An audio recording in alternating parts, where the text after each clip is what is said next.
Welcome inside the vault on a Tuesday. It's the 28th of October. It's officially week 9 of this NFL regular season, which came to a close last night. And we got a lot to discuss as a result. I'm Bobby Trossett. This is my co-host and partner, Sarah Ellison. And today's show is brought to you by our friends at Primary Residential Mortgage, continued sponsor of the show. It is our last call. We'll tell you about it in just a bit. Maybe you've already entered yourself in to this month's giveaway. It's a $100 Fanatics gift card that we're giving out later this week. Maybe we'll even do it on game day to celebrate Thursday Night Football. But click on the link if you want to get a head start. That's included in a couple different places. Pinned comment, show notes. You know how it goes. Thanks to PRMI for the opportunity and Fanatics and everything else that we've got coming up. Linda's dropping in a $100 super chat to kick things started. So we're rolling right now. And we appreciate you guys for being with us. Here's what we got on our rundown. Todd Monkin went nuclear and unleashed some pent-up emotion, perhaps some pent-up frustration, aggression, and man, oh man, of course it has to do with Trippy. He's not mad at Trippy, I don't think.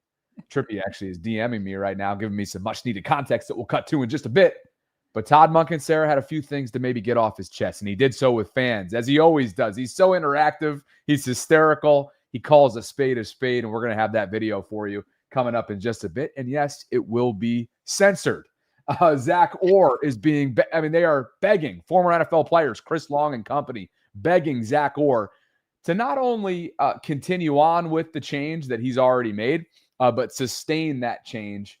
And it all has to do with Kyle Hamilton.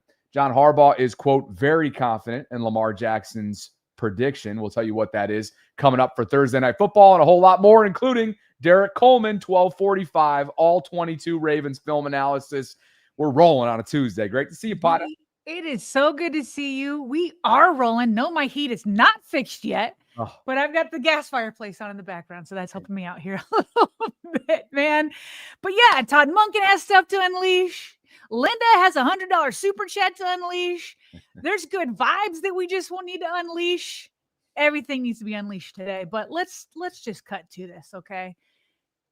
We know that Todd Monkin has been called out in not one, but 2 Baltimore newspapers with some anonymous players saying various things. There was one from the Baltimore Sun that some players said, we freaking got Lamar Jackson. We should be scoring kind of in the red zone, stuff like that. I'll dive deeper into what the Baltimore Banner said, but that came out before the Bears game early in the week. Just people calling out Todd Monkin left and right. And yes, with Lamar Jackson, they were averaging well over 30 points per game, and yet he was being called out. And if we know Todd Monkin the way we think we know Todd Monkin. Remember he said, Bobby, he stuck his chest out. Do you remember on his Thursday presser? He said, this isn't my first rodeo. He's like, we're going to get things back. And we could feel some fire brewing. And then it definitely came out as he headed to M&T Bank Stadium. And yes, we do have it censored. I took a little extra time to censor this for all the people like me or kids that watch the show. I don't know. My kids sometimes check in. So here he is. He's showing up before the game at M&T Bank Stadium, and it is indeed Trippy that he's saying hello to, right? You guys follow Trippy on Twitter? You got to follow Trippy. He is a trip. Okay, here we go. As he heads in, you can tell he is waiting for this game. He is waiting to unleash all of the new plays he put in over the bye week. Here we go. I'm their muscle. Taking a lot of fucking let's go. Yeah, Todd, I believe in you. Yeah. I gave you a chance. I believe in you. I believe in you. You hear the guy in the background that must be recording it. I believe in you. I think that's almost like a point of like, wait, what did he just say? Todd Monkin has Trippy confirmed to me over Instagram, and you can kind of tell by the sunlight the way things and it was a kind of a crisp morning, so Trippy's got a hood on. But he did just confirm with me on Instagram this was indeed, as you mentioned, pregame with Todd. So you want to run that thing back once more? Let's run it again, and then we'll maybe help understand what he said in case you didn't get it with all the bleeping. But it's kind of funny just before I rerun it that Trippy's like, hey, I believe in you because when you come in this hard and you come in with that dap and you're like, well, hey, Todd, it's not me.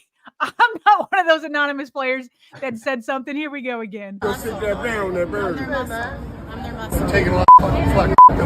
Let's go. Yeah, Todd, I believe in you. Yeah, I gave you a chance. I believe in you. I believe in you. All right, so what is he saying right there? For those that maybe don't know, he comes up, he says, "I've been taking a lot of effing flack. F them, mother effers." Let's go. I feel partner. weird. Yeah. I should have let you do that. I'm shocked that you didn't throw it over to me. That is awesome. Hey, Bobby, tell us what he said. Let's let you. I said That it so is nicely. awesome. I've Well, been thinking a lot of. That is so good. I'm so glad you just hit that. So first of all, the context, as you know, you entered into that stadium for years and years and years on game days. That's the staff entrance right there, right out in front of where the staff parking is, whether it's player personnel, whatever. So he's walking in, as he always does, through that entrance to the bank. Yeah. And at that entrance, diehards like Trippy and the gang, they all know that that's where you can greet these guys on their way in and out. And so we've shared these videos before, because sometimes, whether it be breaking points or the opposite like this, which was hysterical, these interactions have gone viral before. They'll go viral again. So just to give some context in terms of where we are, where it's at. But yeah, I mean, you said it. Todd, this is on his way in. Yeah. He was aware of the articles written. He was aware of the anonymous quotes. He was aware of how noisy it got. And I thought you did a good job of kind of bringing us back to Thursday during his press conference. You could tell this was building a little bit. He's self-aware enough. He's on Twitter, by the way, too. He doesn't tweet often, but he is on Twitter. And so just for those, and I did drop the uncensored clip into the live chat because some people were asking where to find it. And we should actually throw this up on the screen because we have his tweet up there right now. But just in case you want to go follow him and check it out, because he does good content work as well. And he's got a lot of relationships within the player community. At Hassan Back Again is the original owner of this clip. And so you have his tweet up there. And then Kevin obviously transcribed it a little bit more in detail, like you've already read, and I'll do it once more. Quote, "I've been taking a lot of effing flack. F them mother effers. Let's go." And proceeds to dap up Trippy. I mean, does that guys have you fired up out there? I mean, the live chat, I can tell right now, is fired up on this Tuesday because their OC just stood on business. That's what he did. So he started on Thursday. That's him pregame. Remember him during the game? You remember him during the game? Like they kept cutting to him in the coach's booth and they just kept going and going because we kept seeing shots like this where he's just amped up. And it didn't matter if it was the defense, because I actually think the screenshot was at the Nate Wiggins interception. So like this is him during that, but also when his offense is scoring and doing well, he had similar reactions. Like it's not just Todd. Look at the dude. Look at the dude on the second row with the beard. Look at how elated he looks. How about the guy right next to Monkin who's just screaming into the headset? Hopefully it's turned off. Otherwise, all of the coach's ears are bleeding at this point. So he goes in. He calls a sensational game. We talked about it. He had a much better feel. He brought in Keaton Mitchell. He kept Derek Henry out there more often than he has in the past. There was just new plays helping Tyler Huntley. I mean, read options, just had a much better play.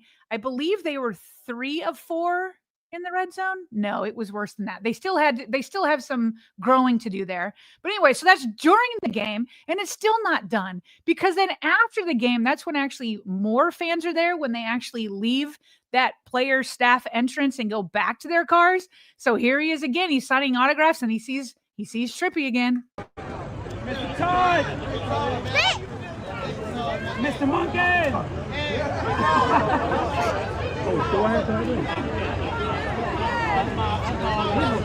Mr. Monkin! Now look at the way he like I actually saw this video first, and I thought that he was angry, but once I got the pregame and it showed how they like dapped it up beforehand, I think that's just him like giving an amped up high five again, not like get out of my face type thing. Like he is the game's over. They've won, and he still is like going off. And it's like, this is the energy we've been wanting to see from everybody. It's Todd, it's everybody. Now, I want to make something clear. Some of the criticism that was put out in these articles, I agree with. So I don't know if this is him being like, you guys are wrong about me, or I was in a rut and now like, oh, I'm just coming out. Because remember, some of the things that they said were things that we said prior, going into the bye, that like the rhythm and the timing of his calls just didn't feel right. Like Derrick Henry had like the hot hand, takes him all the way up to the goal line, and then he takes him out and tries those two tush pushes. Some other criticisms were that, he had an overcomplicated game plan, trying to get too many people the ball and spread it around too much rather than just take your top guys and go with them. I definitely think that's why Justice Hill was in so much. Predictability, definitely saw that with personnel packages. We for sure saw that. And then some of the players said that they were surprised because he would often deviate from the game plan they had going into games. And then all of a sudden it would be like thrown out the window. And I think the first time we saw that was in that AFC Championship game against the Chiefs, where it's just like, you just weren't yourself. And so like, I think two things can be true at once, that like, I love the fire. I love how hype he was. I love that he like was like determined to fix it, but the criticisms were fair. As good as the offense had been, especially compared to the defense, like he doesn't care that like his offense is performing better than the defense. He's not like, well, I can sit on my laurels because the defense is worse than me. He can't sit on those laurels. He has to say, okay, is there validity that my rhythm is off, that I am too predictable, that I am overcomplicating things, that I am deviating from the plan? He needed to ask himself those things. He changed all those things against the Bears, and that's why I think it's fair for him to be hyped up and just get all that aggression out.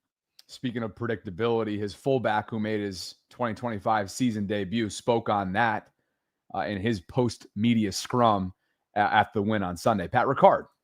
A lot of great things with different personnel groups to make us less predictable and put guys in the right positions. I think it showed with just how we're moving the ball, getting first downs, getting points on most of our drives at the end of them. Obviously we want to have touchdowns at the end of every drive, but getting points is big. It's big for the offense and our just morale of, moving the ball, getting points. But yeah, I thought it was pretty good. And the opponent complimentary of Ravens OC Todd Monkin as well. Ben Johnson, head coach of Chicago. Always does a great job just schematically mixing things up. And like I said before, they play a physical brand of football. And so that showed up. That offensive line was getting after it. And, I thought our defensive line, it was quite a battle there throughout the game. We were intent on not letting 22 get started. I thought for the most part we did a pretty good job of that. But then, Huntley hurt us with both his arm and his legs. We let him get some big ones on the ground, and then he threw some accurate balls there in the air. And so I think at one point he was like 12 or 13 or something like that coming out of halftime. So, he played really well, and we didn't do enough to affect him. All right, so there you have it. A nice victory lap, at least temporarily, for Todd Monkin. And now it's time to start stacking, assuming that Lamar is going to have a chance to come back 2 days from now on a short week in Miami, his home state, Hard Rock Stadium. Ravens, Dolphins, two desperate teams, two head coaches that have been under fire. It's time to start stacking. Let's stack it. I'm with you. Let's never go back to that version that we've seen. Let's just keep things fresh. Let's keep things moving. You got to constantly be creating and being creative and moving forward. And as soon as they start to figure it out, you always got to be 1 to 2 steps ahead of your competition. So since he unleashed all of that, Bobby, what say we unleash a read and some super chats? Well played, partner. Yeah, let's do that, because there's $100 Fanatics gift card that's right now out there for the taking. And guess what? It's last call, guys. You got only a couple more days to get your entries in if you want to throw yourself into the possibility, the chance of grabbing $100, going to Fanatics, Baltimore's team store, ton of merch on there available for the taking. On Thursday, we're going to announce the winner in honor of Halloween weekend and in honor of this month's giveaway. And it's all thanks to Primary Residential Mortgage, this episode's sponsor. So how do you enter yourself in? Pretty simple. First of all, there's only 28 entries. There's only 28 comments on this Instagram post that you're seeing right now. PRMI Mid-Atlantic is the Instagram handle, as you see right here. And that's one of the things you need to do. Follow them. The second thing is commenting on this specific post We have it directly linked in the live chat and in the show notes. And leave a hashtag and leave a comment, I should say, with the hashtag Vault and let them know what your dream home looks like. After that, subscribe to the Vault. You probably already do. And if you really want to go the extra mile so that you can be contacted easily and effortlessly by PRMI, should you win, scan this QR code that you see on the screen or just copy and paste this Google form link. Pretty simple. Winner's going to be announced again later this week. And on top of all of that, if you want to get your home buying process started, a great place to start, we'll be working with Primary Residential Mortgage. Whether you're buying your first home, looking to expand as your family grows, or maybe you just want to simplify now that you're retired, the Primary Residential Mortgage team will help you find the right financing options for you. And they can also help you access your home equity or save money through refinancing. Whatever your home financing needs are, they're here to help. It's a simple application process. We also have that link directly featured for you in our show notes. They do great work. I'm really familiar with the Towson branch. Michael and Naz and Zach and the whole team there in Towson. You do not need to be in the Maryland area or even in the Baltimore area specifically to work with Primary Residential Mortgage. So what? We're a month removed or so from the rate cuts. Maybe it's an opportunity for you guys to go check it out, see if there's a fit for you at Primary. And we thank them for their continued support, partner. $100 on the table coming up later this week. What do you say? We do it on game day? I think we should announce it on game day. Love that. We definitely should. And I'm looking, by the way, more people do need to enter. Go over there and enter. I'm looking at some of the Fanatics Raven stuff. I am loving this 3/4 zip. Ooh. It looks like a Lululemon one because the NFL just announced a deal that Lululemon and the NFL has come together. They've already done it with college football, which is why I have so much I just feel like it's been better for women since Lululemon has taken off and then more people are trying to compete with them. But this is Lululemon 3/4 zip that I'm in love with right now. Tons of great stuff, men's stuff too. Yeah, you got it right there. Good joggers, sweatshirts, crew neck, and hoodies, all of that. I don't know why you wouldn't want to just go get some go enter into this. You said there's 28 entries. That's it. 28. You're 1 in 28 to win a $100 gift card to get one of these Fanatics shirts or joggers or sweatshirts. It's good stuff. Or jerseys. Or jerseys. Keep going. Yeah. Keep going. And look, this stuff's pricey, but you throw the $100 gift card in there and you're spending $30 on a Lamar jersey or an Ed Reed jersey or a D-Hop jersey. Who knows how long he's going to be in Baltimore. So, so there you go. Appreciate Fanatics, Primary Residential Mortgage, and all of you for entering yourself in. And again, you want to get a head start. You want to get that thing going. Show notes, pinned comment, audio only. It's in your show notes as well. Appreciate you guys for being here. Over 1,600 concurrents on this Tuesday. About 20 minutes from now, we'll bring on Derek Coleman, all 22 Ravens film analysis. Really looking forward to having him on the program. Let's get us some super chats before we talk about Lamar's status and what John Harbaugh had to say yesterday. Believe these were new members as of Monday's show, Penn Alley and D. Willie 2. Welcome to official VAULTRON status. We appreciate you both. And this one came in during our intro, and it's a $100 burger, a $100 double-decker from Linda E. That's a red super chat going right in line as if she knew what you were going to be rocking wardrobe-wise today. You take this, and I'll make sure, because we never gave out meatloafs yesterday, I'll make sure to rest my voice for 30 seconds. Go ahead. There we go. Linda says, finally making a live chat. Oh, hold on. I got to make sure I read this correctly. Sorry. Okay. Finally making a live chat, a little celebration chat.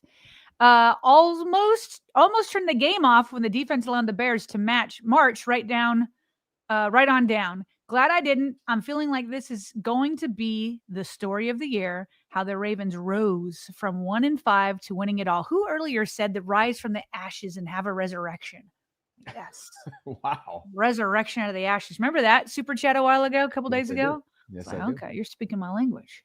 Linda, thank you for the super chat. Appreciate that. By the way, a lot of people I've noticed in the comment section enjoy glasses, Sarah. Glasses, S. Dot. Yeah. Nerdy S. Dot? Don't know. They seem to enjoy it. So you look good. Okay, Linda, let's get fully caught up to speed because yesterday you were right. Whoever was on that run, was it Sherry again? I think somebody was on a run yesterday, and I'm sorry that I forget who it was that was dropping in gifts. But we should have, to your point yesterday, we just forgot. It was a 2-hour show, and we just got lost in the shuffle of a post-game day news cycle. But with all that in mind, it's week 9. It's a fresh new start to a new week. It's a short week at that, and it's primetime football coming up on Thursday. So with all that in mind, Linda, Ma DeVito, run it. Boom. It's okay, Tilly. It's okay. Captain Hart. He says, I'm sad, I'm nervous. Or excuse me, it's sad, I'm nervous about this Miami game, but that's how our season has been. If we can get 2 wins in 1 week, 3-5, I will feel so confident in this team. I get the nerves. There's really no room for error. Like the margin is so thin. So I get it. And the Dolphins just had a get right game themselves. So there's going to be nerves every single week because there's just not a lot of room to make any mistakes. Captain Hard says sorry, we just read that. Nate, what's up, Nate? Nate says design QB runs and reads with Lamar and Rush. They were non-existent. Enter Snoop, and when the D wasn't honest, they paid. Captain, the fact that he said it before the game and the offense performed like that, I respect it. He backed up the talk. Let's go, Todd. Thomas, for you, partner. I'm a University of Georgia alum. Todd Monkin was our only OC that figured out how to beat Bama for a reason. Love the guy. Go Dogs. Go Ravens. Respect. He's beloved down there, and people forget that he passed up on an opportunity to go back to back to back, or at least attempt to go back to back to back. Left Georgia for the Ravens offensive coordinator job, and obviously has done wonders for this offense over the last couple of years. He's had his struggles in the red zone this year, and they've had drag almost each of their seasons to start. Maybe not this year, but the first and second, certainly he always spoke about the drag, some of that lack of polish that they came out of seasons with. Some of that maybe had to do with the fact that they rested basically all of their starters in preseason several years. But Todd, clearly, you look at his full body of work, which is unfinished business at this point. It's been a great step for this Ravens offense and the evolution of Lamar. Kobe says this may be a good spot for the Ravens. No one thinks they're real Super Bowl contenders anymore. The players can now focus on every game and not expectations. Embrace being underdogs. F them. F them. From KP. Appreciate you, KP. That you word said that was out some of my mouth passion. on my personal channel way too often these days. My apologies. You want to get to some Lamar stuff based on what John Harbaugh shared with us yesterday? Yeah, so obviously, everybody's wondering, is Lamar going to be back? There is some more confidence in Tyler Huntley if he needed to go, but nobody's replacement for Lamar Jackson. And so last week, John Harbaugh, is saying we're hopeful. That language has kicked up a notch. He now says that he's very confident and expects Lamar to win. Those are very confident words, but the way he says it, he doesn't say it with his chest out the way you would expect, but he still says the words. Here we go. I feel very confident. Feel very confident about it, and would expect him to be out there Thursday night. Coach going back. Okay. I feel very confident. Very confident. I expect him to be back. So, yeah, we shall see. I felt good last week, and I feel good again this week. So who knows? But he did take it up a notch. When he's saying he's hopeful, when he says he's hopeful, I don't know that that's a great sign, because he even admitted, he goes, well, I always thought there was a chance, but it was an outside chance, which is why I was saying we were hopeful. Okay, well, very confident's better than hopeful. He was asked about whether or not he expects. Sorry, hold on a second. I think I messed up these 2 slides. But yeah, he was asked about whether the NFL was looking into the handling of the whole practice injury report snafu, I guess is what we're calling it, his practice status. He said he has no clue what's going on there. However, I know you picked up some video from Adam Schefter when he was on the Pat McAfee show. So he gave a little bit more of insider knowledge on the situation. Is going to conduct interviews this week. The Ravens continue to insist that it was an honest mistake in their words and that it was an accident, and they don't believe that they did anything wrong here. Now, the league will obviously talk to enough people and make a determination about whether or not a fine is warranted in this particular case. I don't think if the league finds wrongdoing that they're going to go more than a fine, but we'll see how this works out. This comes, obviously, at a time in the sports world where there is a lot of attention on injury reports now. And I would imagine that you're going to see more and more attention paid to this, that the league is going to be very sensitive to teams reporting accurate, honest injury information as we go along. They don't want anything like what's happened here in sports the last week. And so I think the penalties could be tied to that. My guess is there'll be a fine. The league will do the interviews this week, and they'll make a determination about whether or not there is a basis for a fine or some sort of discipline. I know you were sharing intuition yesterday that matches up with what you were hoping for. I think what everybody was hoping for, the best case scenario in this was a fine. Best case scenario is that they didn't find any wrongdoing at all. And they were like, hey, we're not even going to slap their wrists of $1 billion franchise and 6-figure fine. Whatever. Like, that's probably not going to happen. The best case scenario is a fine. Worst case scenario could have been obviously the theory of or the possibility of suspensions and or the docking of draft picks. If Schefter's intuition's correct, obviously this is where the Ravens want to be. You pay that fine, hopefully in the coming days, coming weeks. You move on, never make this mistake again, and hopefully they'll never have a chance to even be in this position again because their quarterback will be healthy, and that's obviously the priority. Well, they know the rule now. But here's the Baltimore Sun looked up of a recent example of what could happen, what could be handed down from the NFL. They said in December 2023, Falcons coach Arthur Smith was fined $25,000 personally and the team $75,000 after it was found out that Atlanta failed to disclose on its injury report in week 7 of that year that running back Bijan Robinson was ill with a headache before their game against the Tampa Bay Buccaneers, in which he played a significantly lower snap count in the contest, according to this article. While the Ravens situation likely won't take quite as long to be adjudicated, they could be looking at having to at least pay a significant fine. So that was my guess yesterday. That's Adam Schefter's guess. That's the precedent, at least in this situation with Atlanta. So that's kind of where we're at there. Now, here's kind of, I just want to say this. You were talking about best case scenarios. In retrospect, because Tyler Huntley was able to lead the Ravens to a victory, it probably was the best case scenario to let Lamar rest another week and not force Lamar to play 2 games in a row in 5 days, coming off of a hamstring. And so the fact that Tyler could come in and win that and buy his friend and the starting quarterback another 5 days, and then he'll have 10 days after that to recover again. At the time, we were all so nervous that we were just like, please, Lamar, come back. Here's another good thing that came out of it, Bobby, is the rest of the team stepped up with Tyler Huntley. Both coordinators did. Roquan Smith did. Nate Wiggins did. The defense getting 2 turnovers, the running game, the emergence of Keaton Mitchell. I like the fact that Lamar is coming back to a team that just showed that they can help him. And I almost feel like a win without him again. I don't want to play that game again without Lamar. I'm not asking for it, but in retrospect, because this team, in my view, has lacked confidence and maybe they have leaned a little bit too much into Lamar, that it was probably good for them to see that they could win without him. Meaning, hey, we are enough, in the words of Odafe Owe over the offseason. We can get this done. And now if we play up to this level and we add back in our MVP player, then we can be more unstoppable.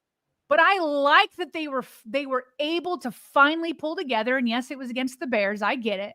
But they were finally able to pull together and have a complete game. And then adding Lamar on top of that is what we need. It can't be, oh, Lamar will put on his cape. Lamar will put on his cape. Lamar will put on his cape. He will have to from time to time, especially when they play better teams. But I like in retrospect that they were able to get that experience with a win. And now, the Dolphins are in a position where, according to Mike McDaniel, yeah, you're preparing for multiple quarterbacks, but especially because you have a familiarity with Snoop. Snoop was just with the Miami Dolphins within the last year or so. But McDaniel was asked about just some of the uncertainty that exists given Lamar's status. And he's like, quote, I think you have to, as a coach, assume that the All-Pro is going to play. We know what Huntley's capable of, but I think you've got to prepare for the All-Pro so that you're not surprised on game day. So it wasn't all that long ago, Sarah, that the Ravens certainly were surprised, or if they weren't surprised, they just weren't ready for what Miami deployed at them on that Thursday night game in the Greg Roman era, where they had no answer for cover zero blitzes. That time has came and went, and hopefully for whatever Miami's defense throws at them, they're going to be ready. But this is a Dolphins team that's coming off a 30-plus point performance. They desperately need it. They're 2-6. They're desperate. Tua's been under fire. They're banged up with injuries.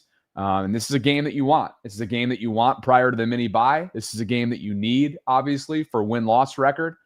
And as someone commented on earlier on, yeah, there is going to be a level of, I would imagine, from a fandom standpoint, I would imagine there's going to be nervousness the rest of the way, because regardless of the opponent, you're living in this razor-thin margin of error for the rest of the way, whether it be AFC North opponent or, in this case, AFC opponent in Miami. Like, they just don't have room for error. And that can be tough. That comes with a level of pressure and scrutiny that the Ravens are going to have to confront over the next 10 weeks. But they did get, also coming out of that game, more good news on the injury front. Remember, both Ronnie Stanley and Marlon Humphrey left the game with injuries, but they both also returned. So when Harbaugh was at podium yesterday, he said that there was no significant injuries that came out of Sunday's game. And then he was specifically asked about Ronnie, because Ronnie's been battling that ankle, feels like, for a majority of the season. And so he said Ronnie got out of Sunday's game okay, and that he should be in good shape for this Thursday. So if Lamar comes back, that's great, excellent news. Now, was there a super chat that just talks about that it was like great to have read option runs with Huntley back, but there weren't with Lamar? Again, I think they're going to want to slowly ramp up Lamar. So I don't know. Yes, design QB runs and reads. I was wanting those too. And I was like, where did they go? And then remember Femi Ayamadeju came in and he goes, I think that Lamar's got hurt in that Buffalo Bills game. And then he probably had been dealing with it until it got to a point where he was just so injured he couldn't play anymore against the Chiefs. And so I do, as much as I want those design QB runs because they do open up this offense, I don't know that I can expect it from Lamar coming off of a hamstring. Maybe as he tests it and he starts to feel good, they can implement more of them. But that's why Keaton Mitchell is a great weapon to have, because he can bring the speed element that maybe you can take that off of Lamar Jackson's plate.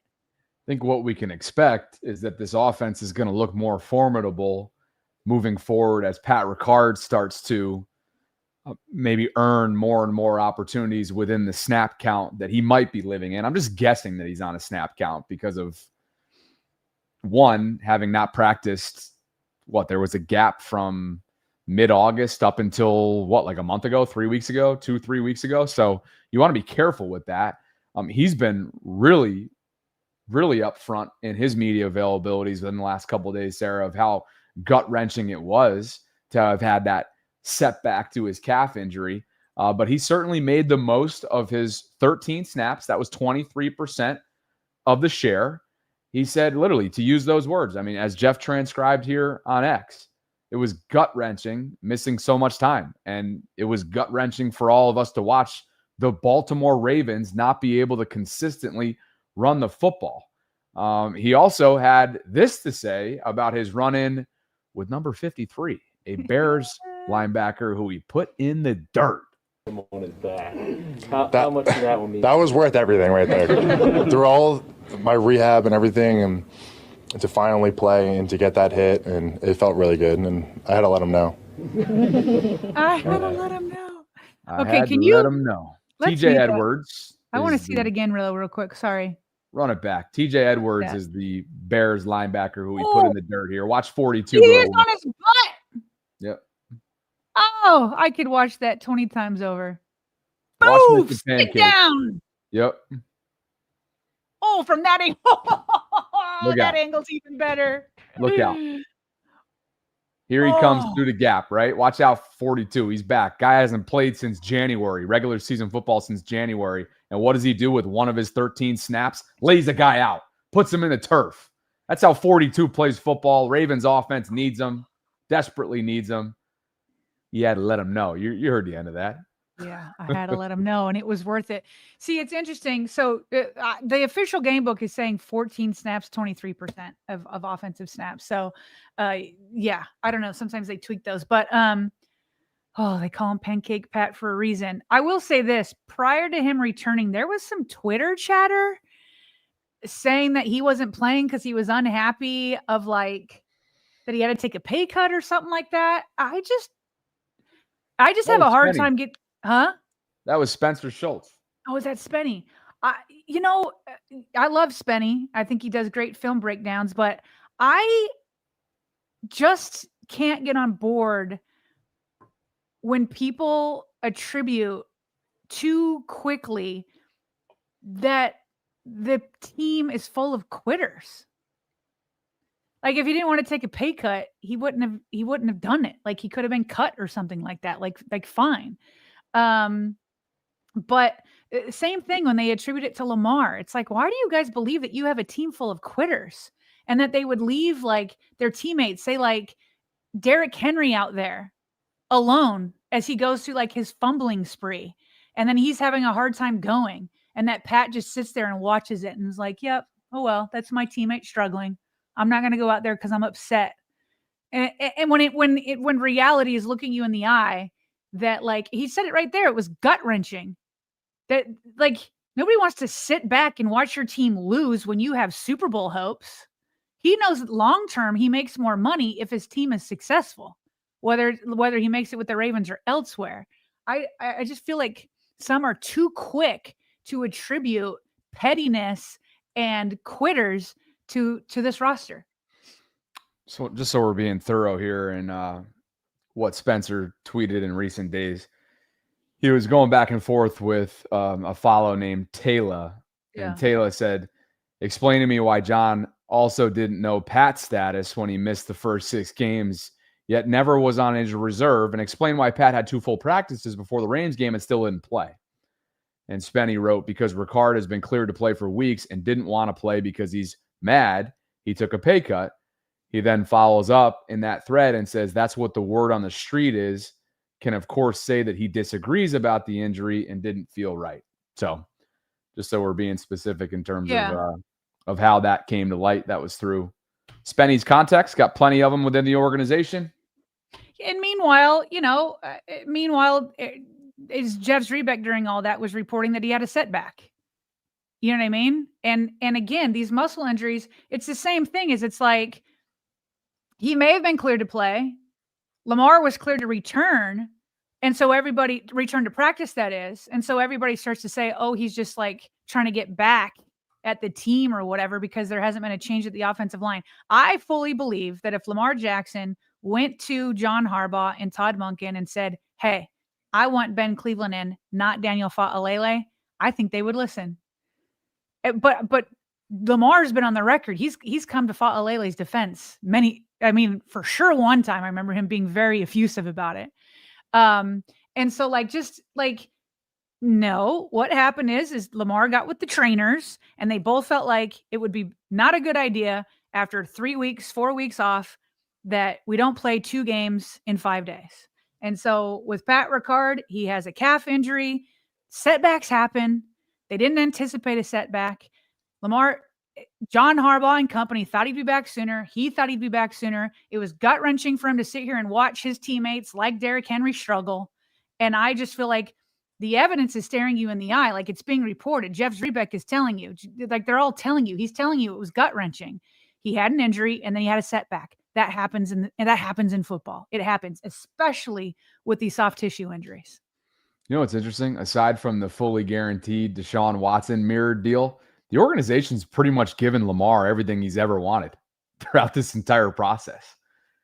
I mean, you think about it. You could think of countless examples. OBJ, sure. Was it past his prime? Yes. DeAndre, past his prime? Yes. You can go in drafting Zay Flowers. I'm sure Lamar had a role in that. Matter of fact, if you go back years ago, I'm pretty sure that he talked to Eric DeCosta about some of the wide receivers he liked when they were going after those types of players in the first round. So, aside from that Watson deal, you already know we wanted that, but they weren't giving him that. Everything else, they've been pretty darn good to him over the years. Shall we bring in Derek Coleman? We absolutely should. All right, let's do it. Let's see here. So, all 22 Ravens film analysis. Derek Coleman, friend of the program. We're going to look at a bunch of defensive packages. Matter of fact, well, Derek, I was going to read your text, but you'll just tell us about it, Derek, won't you? Welcome back into the program, brother. Great to have you. Hey, man, I always feel so deficient when I join these high-level podcasts because my webcam sucks. So it's obvious. Like, make me the smallest portion of the screen. Well, we're not high level when it comes to film study. You're the one who has all the good film. You've got like the color coding and all that kind of stuff. One day, if we just can merge it all, we can all be high level all the time. Thank you. I appreciate that. It's a lot of fun, always. Yeah. In terms of the graphics and stuff, I actually am very surprised that people enjoy it. I feel like it clutters the screen. Personally, that's my opinion, but continue to get positive feedback on it. So I'm very happy to do this, first of all, and then try to present it on your show. So thanks a lot. Absolutely. So, can you explain to everybody what you do have for us today? A couple of things through texting with Bobby. And then, the more you look at the film, it's kind of like sometimes a good book or a movie. If you rewatch movies, sometimes you kind of discover things or rediscover something. And in my case, I want to present something the Ravens did on some third downs that is so reminiscent of the last time that you guys had me on with the Lions, the way they defended Lamar, the QB spy, very irregular way to rush the passer, or in fact, maybe not rush the passer. The Ravens carbon copied that against Caleb Williams, and I think I'll show you two of those plays, all right? In addition, I'll give you some stuff that I'm not a huge fan of when we kind of are, I feel like, getting outnumbered a little bit in some specific situations. Basically, 2nd and 8, 2nd and 9, teams are running the ball against us out of 12 personnel when we're in what at this point I'd consider nickel to be our base defense. I don't know about you guys. Yeah.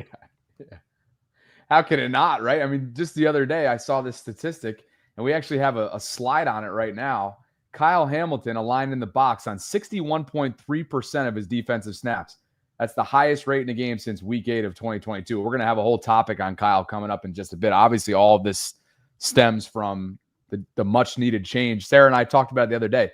The literal opposite, from last year. How funny is that? Like, the solution, at least in the last 2 weeks, has been the opposite of what it was last year. So we're giving you the keys to the car, man. Can't wait to hear what you have for us today. What I do think, before I show a little bit of film, I do have that shared, but don't display it yet.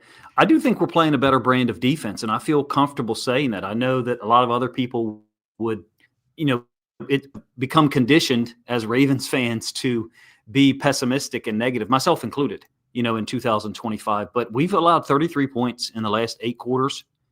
The Rams, I think, generated 15 first downs, and I believe the Bears 19. Now, they missed some opportunities, right? You got the high-profile throw that Caleb Williams misses with Roquan in the window, I think, in the fourth quarter, so that's an obvious one, right? I really do like the dynamic of Roquan as the Mike linebacker to the field and Hamilton next to him. And that's one of the things that I was taught as a young coach is, look at where you're putting your best players and where you're putting your weaker guys. Sometimes you try to hide a weaker guy next to or in between two great players.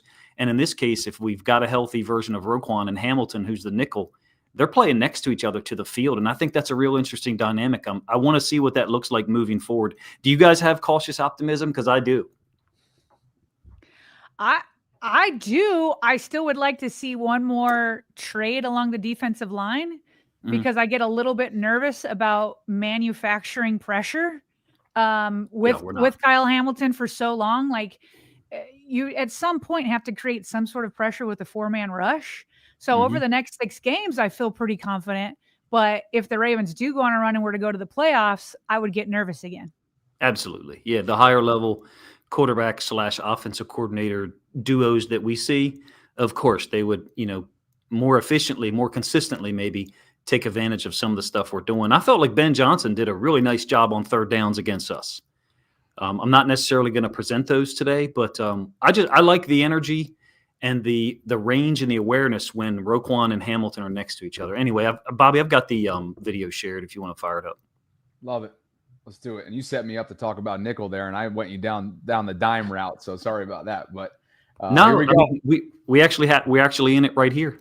This first this first play, it's a unique version of dime, and again, it's hopefully the text is better for you guys. I think the last time that I was on, a lot of this text was too small, if you recall. So I actually asked the company to give us the option to enlarge it. Quick Cut is the name of the company, and they did so within 12 hours, which is really cool. That's awesome. Thank you for doing that. Do you just randomly, do you pay for that?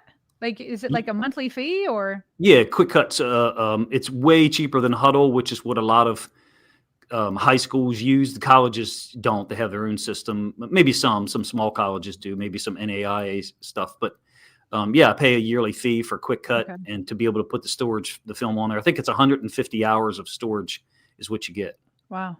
Okay. So I really like some of the stuff we're doing on third down, and what I mean is, and hopefully can you guys make it? Can you make that a little bigger, Bobby? Is that possible or no? Yeah, I was just trying to be careful with the whole copyright thing, but we're good. We're good. Sure. We're good. Okay. Yeah. So I like Van Noy, Hamilton, and Simpson all being next to each other right here, and it's a third down, as I said. The graphics, like I said, it's a little bit small maybe, but it's a third and goal. This is of course Green's first sack, right? Mm-hmm. And so it's great. He gets the sack, but what I really love is we have taken a strategy that worked against us. Essentially, 3 defensive linemen. I don't know, what you want to call Simpson, and we're now deploying it against someone else. It ends up being almost Edgar Allen kind of called this like a Tampa 2 in the red zone, and I'm comfortable with this. It's 3 over 2 to the top side, and then 4 over 3 to the downside here. I really want to present the end zone angle and talk about what we're doing with Simpson. No, we're not getting pressure on this particular play. We'd like to get pressure more often. We'd like to get it organically, like you said, Sarah, and that's not occurring here. It ends up being a sack for Green off the backside. But what I really want to focus on or talk about is how we're deploying some of our athletes, our versatile athletes, right? Simpson, getting him on the field on the third downs. I like it. He's a better coverage guy than Buchanan. I think that's pretty obvious. Van Noy's got built-in or pre-installed versatility from his seasons in New England, and we've seen that. And then we've got Kyle Hamilton. What I love about this is the ball's on the right hash, and I'm sure that most of your viewers know, but perhaps some do not. Typically, the tight end in 11 personnel is going to be into the boundary, the short side of the field, the overwhelming majority of the time. I'd say it's probably 70% of the time. If he's not, he's to the field, it's trips, so it's pretty easy math. But I love the fact that we can put Hamilton over there and make it look like man, right, against the tight end, and then be versatile with Van Noy and Simpson. Now, this is actually Van Noy's not trying to rush here. This is one of those designed picks. So he's going to slam into, I think it's the center. And basically we're trying to get Travis Jones downhill by picking that center.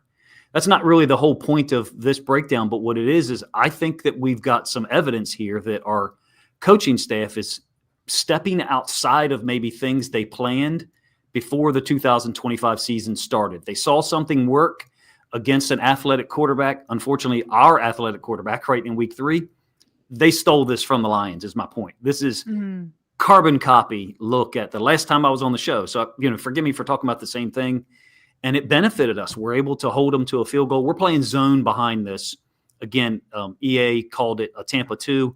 I guess talking about Roquan, the way he's dropping out of here, opening up, not eyes on the quarterback at all, which most people associate with zone. He's just turning and trying to wall someone off. So I like the look. I don't like the fact that we're not getting pressure in a 3-man rush, although in this case we got the sack by Green. Let me give you one more there, unless you guys got a question or anything in the comment section. Keep rolling. All right, same look. And I just kind of went over this play in a Nate Wiggins video I put out. I try to do my videos before you guys come on. so that way Ravens fans can just move right into from one person's content to another. But in any case, we got the same dynamic, right? It's Van Noy, Hamilton, and Simpson, all on the same side, all to the quarterback's right. Caleb Williams throws well, moving around. He's very athletic. To his right, however, I think his accuracy and his technique is superior, moving out of the pocket to his right, okay? And so when the ball's on the right hash, I love this setup. Again, I didn't see us use this with the ball on the left hash, if you guys know what I mean. Mm-hmm. So if the ball was over here, I didn't see us use the same setup with those three guys because the wide side is to the right and tight end would typically be to the left. The offense is left. In any case, it's a really cool design by the Bears. They're running this receiver underneath, and it's going to occupy Gilman. This is, of course, the illegal contact on Wiggins downfield. A little bit of a soft call, but, they have to call it. I understand. Odunze gave us problems, right? He's a big framed receiver. Wiggins is a competitor. He battled with him. But what I really like when we get to the end zone angle, even though we're not getting pressure, I get it. You're going to have people saying, how can you say you like this? Is that we're giving you an irregular look up front that's not just, I don't think we just don't right now have two defensive tackles and two edge defenders that we can line up and just say those guys are going to get at you, and this organic four-man rush is going to win. That's what Seattle's doing, right, with so many of their guys. They've got too many pass rushers maybe. They've got a couple of guys that would play for us and not even getting on the field. Here's Simpson with the spy. This is the same play, by the way. It's a three-man rush, so no, there's no pressure. The Bears have done a nice job of holding that off, but we've given you at least an irregular look, number one. And I think what Orr's trying to do is if Williams gets out of the pocket, then you've got an athlete in Simpson who's capable of dealing with that. So that's a little bit of what I would consider to be the positive, even though that last play obviously ended up being a penalty on Wiggins. A couple times now, what's come to my mind is, okay, they've found almost a home for Trenton. And it wasn't what they had planned a couple of years ago. Right. But Trenton does seem to have found his role. Yep. I like the look because it gives us the ability to spy with him, to cover with him. And again, most of the iterations that you'll see of this look for the Lions is Alex Anzalone lined up over the tight end. Now, he's not anywhere near the athlete, the cover guy that Kyle Hamilton is, but it's the same point, the tight end into the boundary, and we can put he's, functionally almost like a dime linebacker there. We only have one defensive tackle on the field, Jones, Green, and then Van Noy are our edge rusher. So this is, like I said, replicating the Lions look completely. And give you some stuff. Go ahead, Sarah. I'm sorry. Do you feel like this is partly why, they found this new look, that maybe they've been a little bit lighter on their inactives, like they've taken off Aeneas Peebles? And I think they only had 3 outside linebackers. Do you think it's because they're confident in this type of look? Simpson, you mean Simpson kind of doubling as a guy there that could rush? Yeah. Yeah, that's a great question. I hadn't thought of that necessarily in that way. Personally, a little disappointed that Peebles is inactive and we've got 58 on the field on some of these third downs that I'm not going to show here. That disappoints me because I just don't see the same level of player now and in the future. So I'm still a little confused by that one. Got it. A couple of things I don't like, and I wonder, but it's a balance, right? And at the end, I'll give you the payoff, which is, of course, the Wiggins interception against 12 personnel. Some of these second and longs that have been occurring since the Detroit game, I think it's pretty obvious. It's a fail safe. I think I messaged you guys and used that word earlier. Basically, if you don't gain significant yards on first down or you throw an incompletion, go 12 personnel on the 2nd and 7 or 2nd and 8. Now, this is actually jumbo 13. So there's actually 3 tight ends on the field, and one of them is an eligible offensive lineman. We've countered or we've answered with a 5-1 nickel. I just don't like it. I think it forces the gap integrity to be a little bit different. Green really kind of needs to be in this gap here in order to make this work. Simultaneous to that, we've been struggling with play action boot. And so off of this look, someone would have to be responsible for Caleb Williams, if he boots out to the edge. They beat us on that twice Sunday. The Rams, of course, beat us on that with Stafford, if you recall, to the right-hand side, a completion to the tight end. So it's just, to me, putting us in a little bit of conflict that yeah, we've made it look like a 3-4 with Kyle Hamilton, but I think it's become a somewhat predictable, almost reliable strategy for teams on these 2nd and 7, 2nd and 8 situations. Run the ball out of 12 personnel, or in this case, jumbo 13. Jumbo just means there's a 6th offensive lineman on. That's all it means, and he's eligible. And you'll be able to get yards against us. I gave you the end zone angle intentionally. Maybe I switched gears too quick off of that 3rd down look. But the idea is we're asking Hamilton to do a lot in the box. In this case, basically, he's lined up as an inside linebacker. As athletic as he is and strong and impressive, that's just not what he's built for. To me, against this look, I'd rather have Buchanan or Simpson there, and then this be Kyle Hamilton, if that makes sense. Yes, got it. So all 22 angle from it, and then I'll give you at least one other iteration that'll be from earlier in the game. So Hamilton's walked up to create that 3-4 look, right? You can see the structure of it here with the edge defender, and then 2 inside linebackers. I'm getting away with it there by calling Hamilton an inside linebacker. They've just created a gap problem, number one. Number two, a physical strength, size, and frame problem as well. We don't have the same type of player fitting here in Kyle Hamilton as we would with an actual inside linebacker. I don't think we've put the right personnel on the field here to match the jumbo 13. This is an easy solution. They only have 1 receiver on the field. We need to keep our 2 corners on the field, but let's be in our base 3-4. So that bothers me a little bit, that this is our answer. Again, we've got, the run action with the running back, the quarterback booting off of it. We definitely have had issues with that. Still not defending it very well. I think first play of the game, they go play action boot and get a completion to Loveland out to the left side. So it's been happening since week 3 on 2nd and long. And so I'm going to show you one of them. It's from the Detroit game. It's on their 3rd possession. This is when they took the life out of the stadium, right? With, I think, was it a 14-minute drive or something like that? Feels like there's been a lot of those. That's true. That's true. So this is a 2nd and 10. I'm not sure whether the first play was a run play or a pass play. One of the questions I got on a Twitter post I did about this was, hey, did they sub? Meaning did they use this personnel on 1st and 10, 2 tight ends, and then go hurry up? That did not occur here, nor did that occur on the previous play that I showed you. So we have the opportunity to match personnel, right? Someone in Zach Orr's ear is saying 13 or jumbo 13 or 12 or whatever. And so then he calls his personnel group. They're running on the field at the moment in time that Zach is processing that, and then he's making his call. So we had the opportunity to match. And here, this is Marlon still at the nickel, right? There's Hamilton kind of moving up. So essentially, we've played the nickel against pretty much everything on 2nd and long. And it just gives no resistance to the offensive line. They're able to climb immediately. I'll give you the end zone angle so you can see it for yourself. Basically, we've created 1 less defensive tackle to provide any resistance in there. It looks like a base 3-4 kind of, but you've got 3 down linemen, but Tavius Robinson, of course, we know is actually an outside linebacker. He's not a defensive end. He's not a D tackle like Urban or Jenkins or Travis Jones. Does that make sense? Yeah. So we're just outnumbered, and it allows the guards to move up. In this case, it's Mahogany, the left guard, and the right guard takes over Jenkins, and the center works up. Buchanan's got no shot here. There's no option for Buchanan or Roquan.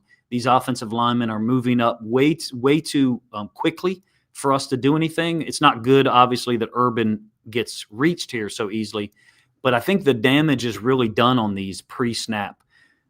But there's a positive payoff, too, to playing your nickel, right? You want to be better against the pass, give up less big plays. And so we do get some of that. We get it here, again, from this past week against Chicago. This is, of course, in the 4th quarter. Got to give credit to our defense. I think 16-13, and they have the ball, and we're able to get a stop in the 4th quarter. And then this is this is the interception, and then we get another stop when it's 23-16. So I think we're playing a better brand. We seem to be committed to this nickel look. This is, of course, Nate Wiggins' interception, right? We're playing quarter, half, and everybody's talked about Caleb Williams throwing the ball behind Rome Odunze. And sometimes when I watch the All-22, that's my first reaction too. And then when you look at the end zone, I think Caleb Williams believes that this is true quarter half, and Nate Wiggins is not going to follow across. Basically, we're playing man from a quarter half structure. And so I think when Caleb Williams is throwing this ball, he's throwing it a little bit behind Odunze to protect him from Marlon. That's my suspicion. I might be, drastically wrong there. The idea is everyone's talking about you should throw it out in front of Odunze and then Wiggins doesn't pick this off. I think he's trying to protect Odunze from Marlon Humphrey. It's one of the things that Lamar's been really good at doing the last 4 or 5 years, in my opinion, which is protecting his receivers from a big hit. Gilman's getting cleared out of here by this vertical route. So if it's true quarter half, there should be some type of hole or spacing or gap here for Williams to deliver this in. It doesn't necessarily relate to existing in our nickel, but in my opinion, it's just to illustrate that these are the tactical choices that Zach Orr is making. We're gonna survive or die, in our nickel defense on second down. In this case, it worked. The interception to Wiggins. Personally, it's still difficult for me to recognize that works, and it does work, and it has been the last 2 games.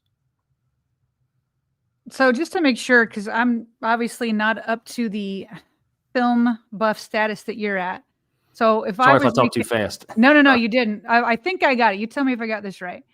He's playing nickel, Zach Orr, almost always on second and long.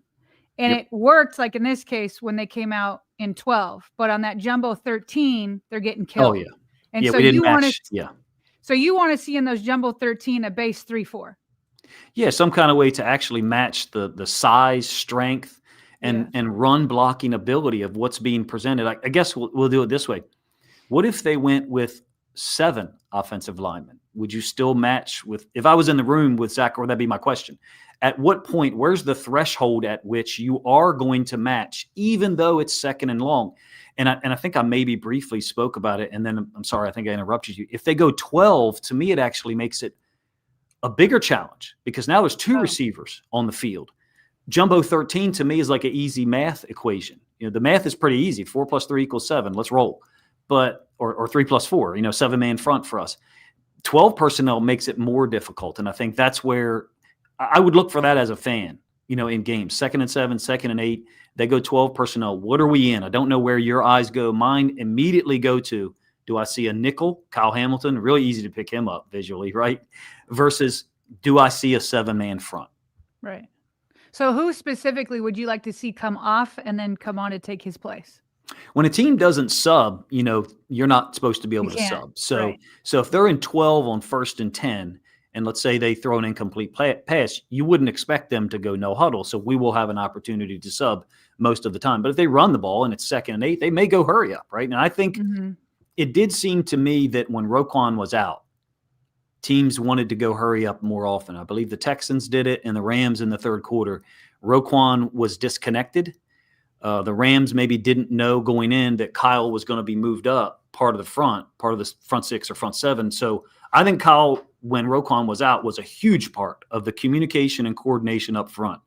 And now having them next to each other, not just athletically and functionally because of what they can get done, it's the communication. Those 2 guys, I think, are handling it. We've removed Buchanan totally from that workflow or expectation, and Simpson as well, which I think is a good thing. So I'm sorry, I know I interrupted your initial question. No, I was just saying, if there's an opportunity to sub, to get into that base 3-4, who are you taking off in nickel and bringing on for the base? Yeah, you got to take one. You're either taking Starks or Gilman off because you want to leave Hamilton on, obviously, and getting another interior defensive lineman on. In a perfect world, if you're going to go jumbo 13, of course we want Tavius Robinson on the field because he's a badass against the run. We don't have that now, so I'm interested to see what, if anything, happens with Lawson. I think he's, not to denigrate any one player, but he's got to give us more energy, more burst and athleticism than Ojabo is now. We're seeing a player that looks increasingly slow in his reactions, but also weak and unable to redirect after contact. And Lawson's, incredibly strong. Obviously, we know that. So I'm interested to see if he's out there on the field this Thursday against the Dolphins. I have no idea what the Ravens' plans are. I'm not saying we got to be in base defense more often, but there comes a time where we have to recognize the personnel that's on the field. And I feel like that's been something that teams have exploited at times. There was some expectation within the fan base based on what I read last week that Carl's going to turn around quickly after getting in Thursday or whatever it was in play. And obviously John Harbaugh immediately took that out of play at the end of last week. And understandably, it's not like it's, Alohi had played every single game for the Chargers prior to that acquisition, then took a red eye in, and then obviously has played for the Ravens the last 2 games. So we'll see, to your point there, if Carl gives it a go, they almost need that. They desperately need anything they can get. And then to Sarah's point earlier on, if they win on Thursday night, Coach, I mean, who's to say that DeCosta is not going to be working the phones deep into the wee hours, knowing that the 4th of November is right around the corner? Yeah. I don't want to take you off your rhythm here, but I did have a question about Alohi Gilman, because I mean, this dude comes in and he's playing every single snap for this team right now. Yeah. So I guess how much of a learning curve? I know that Kyle obviously and him are former running mates at Notre Dame and whatnot, and maybe there's some similarities in carryover from what he was doing with the Chargers defensively. But what do you make of his learning curve through 2 games? Seems very reliable, smart.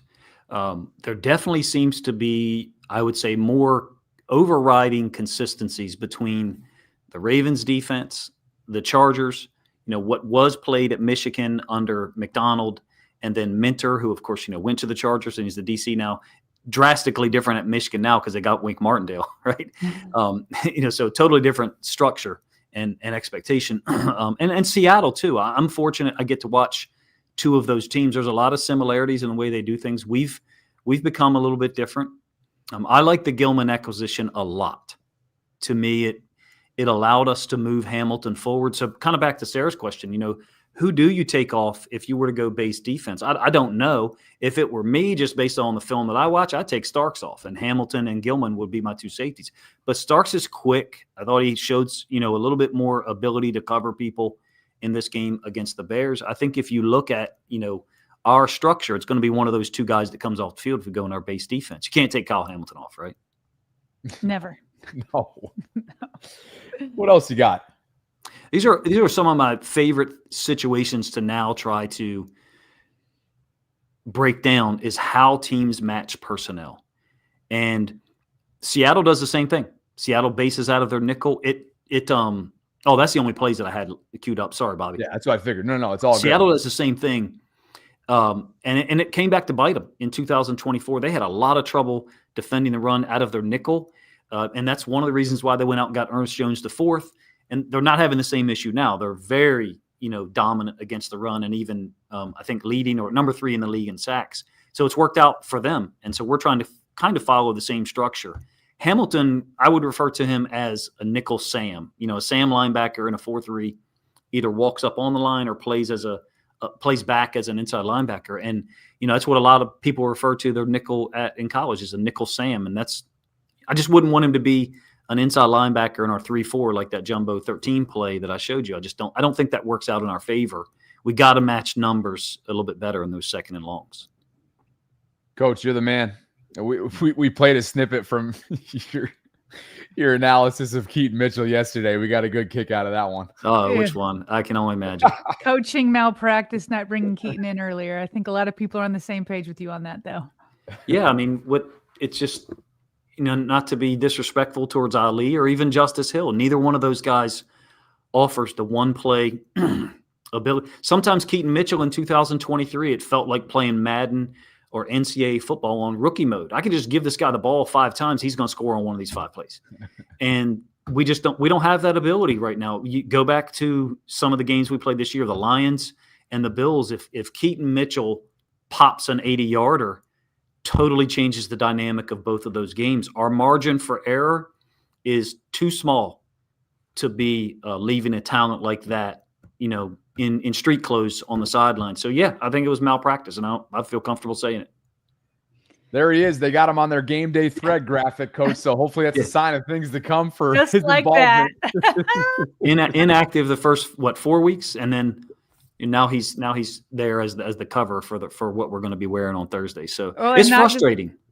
Yeah, it is not just inactive for 4 weeks, but when he comes back, it's only really basically kickoff duties, and no explanation of like special teams or maybe pass protection from Justice Hill really justifies taking off a game-changing player like this, like where you can just flip a field or get momentum or any of that. Like the special teams and the pass protection doesn't justify taking him off.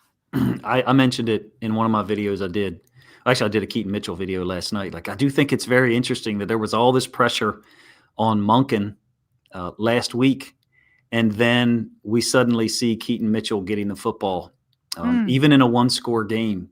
That kind of felt like someone to me saying, okay, if this is the way it's going to be, I'm going to use the guy that I like. I might be wrong. I could be way wrong. I know I like him, Keaton Mitchell, so maybe that's a little bit of projection on my part. Coach, somebody made that exact point on my show last night. That exact point, and I was one. Go ahead, Sarah. That felt very valid to me. I was just gonna say it. I got a little bit confused. Maybe I wasn't paying close enough attention. How many touches per game do you want to see Keaton Mitchell receive? 6 to 8, including kick returns. So that could be. But I feel like he's the kind of guy that if he rips off a 20-yarder and then a 60-yarder, shouldn't we maybe increase that number to 12 that night? I mean, like, I don't know how those guys do things, but he's healthy. He's a weapon. Love Justice Hill. Love his story because, he came back from injury earlier in his career and has really just become a reliable guy for us. But he just doesn't offer the same thing as Keaton Mitchell's got 101-mile-an-hour fastball on the new baseball guns I'm talking about. Justice Hill doesn't. Yeah. Coach, you're the man. Your YouTube video, and I should say channel, is screen shared right now. All 22 films. I'm going to directly link to that in the live chat. Would love for you guys to go sub up for. I saw Afia say earlier on that she felt like she was in the classroom. I think Sarah and I agree with that. We really appreciate you kind of packaging this all together for our show, man. And let everybody know what you got coming up on what's going to be a short week of content. Yeah, EA and I are producing what we call Inside the Coverage. And again, it's on Wednesdays. We try to put it out like 11 a.m. or 11:15. So it's done right as you guys are getting started. You start at 12, right? Yeah. Yep. Eastern. Yeah. So Inside the Coverage, we try to look at the coverages the Ravens are playing. And usually we do a little bit of, banjo. He'll show a play and kind of describe it. And I do the same thing. Just talking about the coverages we're seeing. And we've picked 3, I think, to go over for tomorrow. Usually him and I he's a little bit of a incognito guy compared to so many of us that are really out front. So we really try to spend 45 minutes to an hour breaking down some of the coverages and some of the choices the Ravens made. He's in agreement with me, but he's cautious. I think he's more cautiously optimistic than I am. I just like the fact that we finally made the decision. Hey, let's move a guy up who's a great football player with, tremendous versatility instead of, I don't want to say wasting him, but asking him to be on the back end so much and really away from so many of the quarterback decisions. So that's what we do on Wednesdays, and it's a huge endeavor. I don't know how you guys do this every day. No, well, we're not as in depth as you are, clearly, with the film study. But this is why I do love the Ravens YouTube content creation community. Like, we all complement each other so well. Ever since Bobby and I came into the YouTube space, we were welcomed with open arms by everybody out there. I just like that we all support each other. We all push each other to each other's channels because we all bring something different. And you're definitely one that's top notch and people should go check out. Thanks a lot. I'll tell you, it's not like that everywhere because once I started doing line stuff, I had like some of the most ridiculous, immature emails from people telling me that, like, not Ravens fans. I mean, Lions content creators. I'm not going to name them, but 2 of them was, it was like, what are we, 15 and, in high school getting ready to fight over an ex-girlfriend or something? It was really, really, so it's not like that everywhere, I guess is my point. Yeah. Well, we're lucky then. And I love your description too. All 22 football film analysis with no fluff. That's right, baby. Thanks for bringing it, Coach. Appreciate you. Man. Appreciate it, man. Thank you guys for having me on once again. Enjoy it. We look forward to doing it again. And it's a short week. Again, Coach giving us a lot of time. These are only 15 segments. He just gave us over 30. So it goes without saying, if you guys could please sub up to all 22 films. That's Ravens Film Analysis. I've linked to it in the live chat. You can also follow him on X or Twitter at all22 NFL cuts. Sarah, I think Afia said it best, and I know we can relate. It does feel like you're in the classroom with coach, and he put that, let's just be clear too. He put that package together designed for today's segment.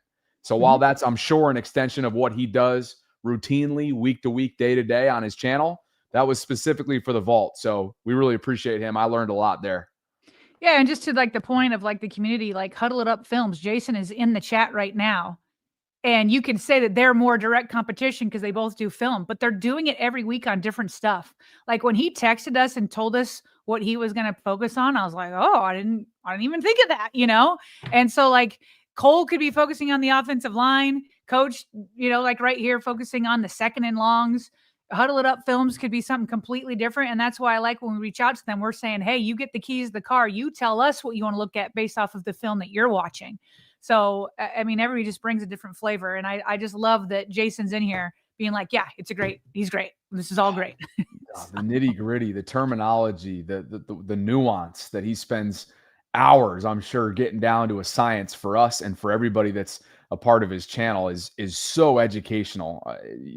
You said it best. Like, this is a different type of content that we do on it. You know, so he says, like, he shows us love with how do you do it? Well, you can't, it'd be really difficult as a one-man band, one-man, one-woman band to do what he does year round, not only based on skill set and experience, but also just the time that goes into that. So we really, that's why I'm glad we like when we expand and we're doing like an hour to 2 hours every day. Why can't we of course have segments like this? That's why I love that we've reached out to all these guys and that they're open to it. So definitely. And you mentioned Jason being in the live chat, you know, obviously down the line, we like to spread the wealth around. We hope to have Jason back on. We're going to have Coach back on and maybe others down the line as well. You know, Cole's so freaking busy and because we got the collective and he's got a full-time job outside of his Road Graders channel, but and 2 kids. He's a friend of the show. He's got a couple kids, a wife up there in Ottawa. So it's a lot of fun. And to your point, that community is just, what a lucky fan base this is to have such a saturated environment and community of content creators and film analysts. Let's get back to some super chats here. We left off with KP. Quan says EDC needs to be okay with just picking 3 players at the draft. Get rid of them draft picks and go all in. Kevin Zeitler, Calais Campbell, Quinnen Williams, and Jalen Phillips. Quan wants them all to Baltimore. Rayshawn Jones. What's going on, Rayshawn? He said, forget those draft picks. Rayshawn says, me and a couple of buddies are taking a Miami vacay for the game this Thursday. We will also be tailgating with Bobby around town. Bobby, will you be there? So he means be more around town. He means be more, but he said Bobby. Are you going to be there, Bobby? You should. I know Rayshawn. We've met, I believe, right? Rayshawn, we've met in person. I believe we have. I am not making the trip.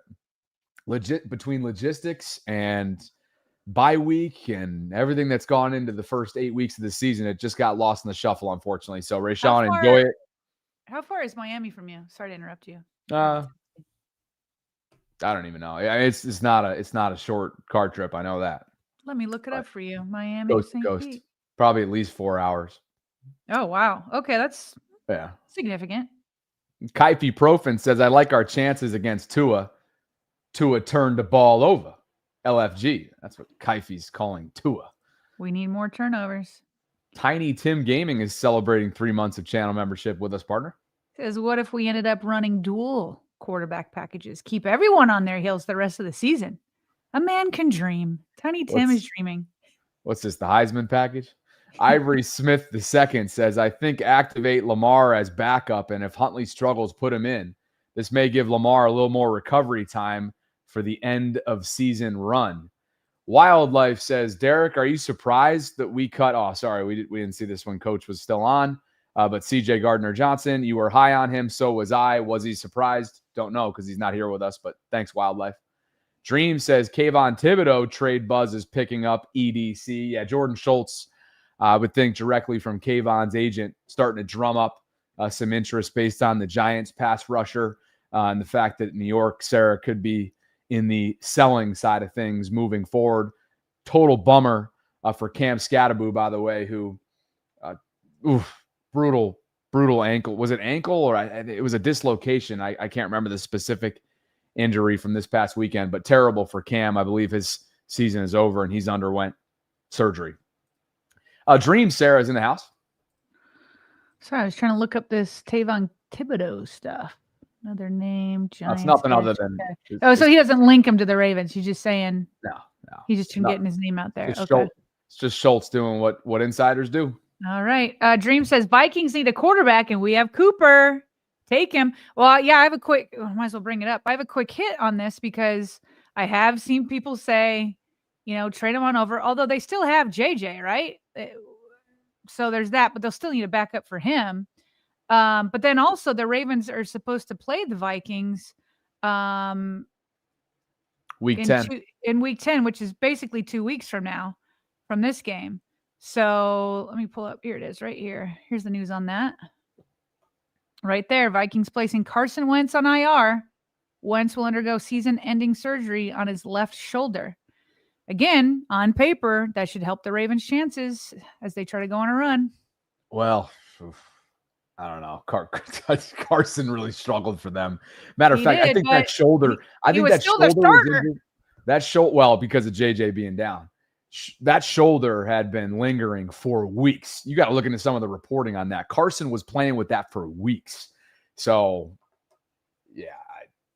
Wait. So is JJ not up? JJ will be up by the time the Ravens get around, to your point. Okay. I think that's what you're alluding to. Yeah. But he's been banged up for, the majority of the season. And is still a really, really young player, obviously. So that's what I'm kind of getting at here, Bobby. On paper. Well, it's not Mahomes that you're playing against here. No, it's not. It's not Mahomes, but I would think JJ's going to give him a better chance than than a banged up, literally without a shoulderless Carson Wentz is literally is what he's been for weeks now. So we'll see though. It's like, to your point, it's still 2 weeks. Still got a mini bye. A lot can happen between now and then. They got to figure out who's going to be there. They got a quarterback carousel going on right now in Vikings land. And Dreams is taking a quick peek ahead. Look at this. This snuck in there. I didn't even see it because we were probably interviewing Coach Derek Coleman. But JR Crypto, 5 minutes ago, dropped in a 200 burger. I'll save myself, and why don't you go ahead and read it? Wait, if $100 was a double-decker, this is a quadruple-decker. Dang, JR. Woo. JR in the house saying, Vault fam, what it do? Been away for surgery, but still here cheering on the Ravens through the good and bad. Bobby and Sarah, love you guys and appreciate you all helping us cope during those terrible losses. Only up from here, Lamar will remind everyone why he is the real MVP. Kings of the North. JR, you never miss. You never, ever miss. JR, baby, coming in hot with a 200 burger. That means we got to get multiple meatloafs. Some JR meatloaf! JR meatloaf! Crypto meatloaf! Appreciate you, JR. You're missing one.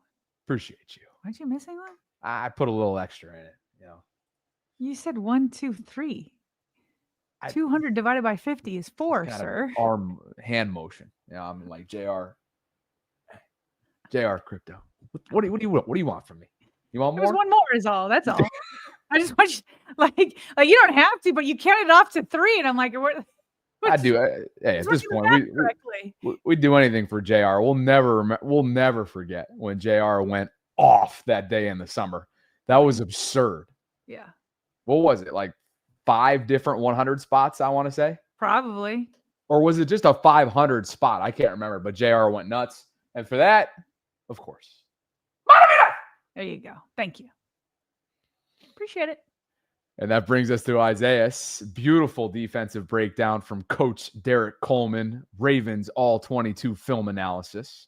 And Mel is celebrating 5 months of channel membership with us. And Mel writes, Bobby, just so you know, temps will be high of 68-ish on October 31st. Perfect weather starting this weekend. Pray for my heart on Thursday night. #Go Ravens. Are you talking about where? Like where Halloween night? Because that could be a number of different places. Are we talking Baltimore? Are we talking Miami where the Ravens will be playing? Or are you in the St. Pete area?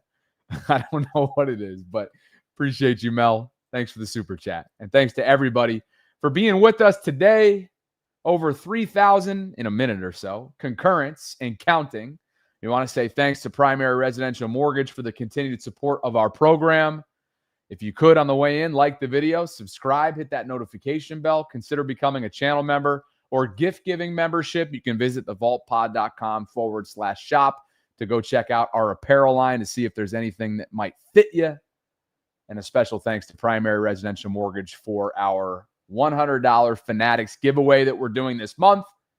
We're going to, on Thursday, announce a winner randomly. If you want to enter yourself in, a couple more days to do so.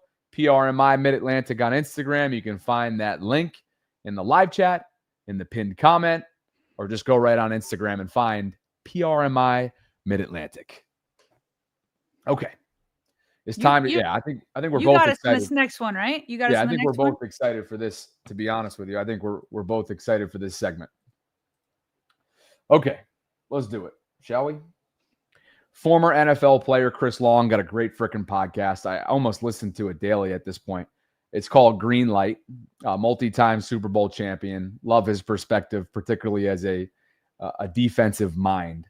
He loves himself some Kyle Hamilton, Sarah, and it's hard not to, whether you're a former player or not. Who doesn't love themselves some Kyle Hamilton? I know. Regardless. Unless you're the opponent. Miami Dolphins probably don't love themselves some Kyle Hamilton. I would think. And regardless, though, right, whether you're a former player or not, what this guy's doing is so fun to watch. It's so impactful. We've seen it now, consecutive seasons where his alignment and his usage, there's a direct correlation between that and the way this defense plays. Statistically speaking, so far through a now 7-game sample size, doesn't tell the whole story, but the last 2 games, first against the Rams and now against Chicago, certainly does tell that story. And hopefully that's a sign of things to come for Zach Orr and company. Here's Chris Long and his crew talking about what Kyle Hamilton did on Sunday in a winning effort against the Bears at the bank. Hamilton picking Joe Thuney on 3rd down. The box. He's looking like Dante Hightower out there, man. And he should be in the You know what box. I'm talking about? So he should be in the box. Yeah. So we kind of hypothesized. He was pass rushing. He had 2 pressures. He's a beast. Yeah, he did a good job in the pass rush. We hypothesized that with the Gilman trade, he would be kind of become more of that like in the box weapon for them. 20 snaps on ball, 18 in the box, 25 in the slot. So, kind of picked up Gilman to play deep safety so they can kind of weaponize him there. I think you're going to see a lot of nickel for them and a lot of dime, too. That's what they did yesterday with bringing Awuzie in. Then you have Hamilton and Marlon Humphrey playing in the slot on both sides. So if they can just turn him loose, it's exactly what we said. Turn him loose, make him the guy in the box. He's your best player. He's your best player. Make him affect every snap. Don't. The further away he moves from the ball, the easier it is to work around him. Yep. And when he's down in there, and you saw him on 3rd down, I mentioned that play because I swear to you, go watch that play. It's one of the single most athletic plays I see on the field on a Sunday. Is this guy coming from depth, picking a guard, which is usually the job of a linebacker in a pressure like that. And then beating everybody else to Caleb Williams. He speeds up off of Joe Thuney. It's crazy to see him work down in there. So specifically, he's referring to the play, Sarah, that led to one of the 2 intentional groundings. We've discussed this at length, particularly in the instant reaction, but it's cool to hear from a former player's perspective like Chris Long. So, again, goes and picks Joe Thuney, really talented guard for Chicago, and then almost catapults off of 62 and comes flying down to track down Caleb Williams. It was exceptional. Just exceptional stuff from Kyle. And then I think the bigger picture here is this plea, like this begging that you just heard there, not to make the change, but sustain the change. Keep that change intact. And that is Kyle Hamilton. Turn him loose. Make him the guy in the box. He's your best player. Make him affect every snap. Oh my gosh, I can't believe I spelled affect with E instead of A. Son of a. Okay, excuse that. I swear to you, go watch that play It's one of the single most athletic plays I see on the field on a Sunday, coming from depth, picking a guard, which is usually the job of a linebacker in a pressure like that, and then beating everybody else to Caleb Williams. It's crazy. One of the many things, Sarah, that Kyle Hamilton does that even makes former players gush like they did there. It's gush worthy, right? Like, it's just, here's what's funny is like the pleading or the begging or whatever. It's not needed. I think this is what the whole point of the Alohi Gilman trade was. It was to be able to put Kyle Hamilton back inside the box or move him around like a chess piece. That was the whole point of it.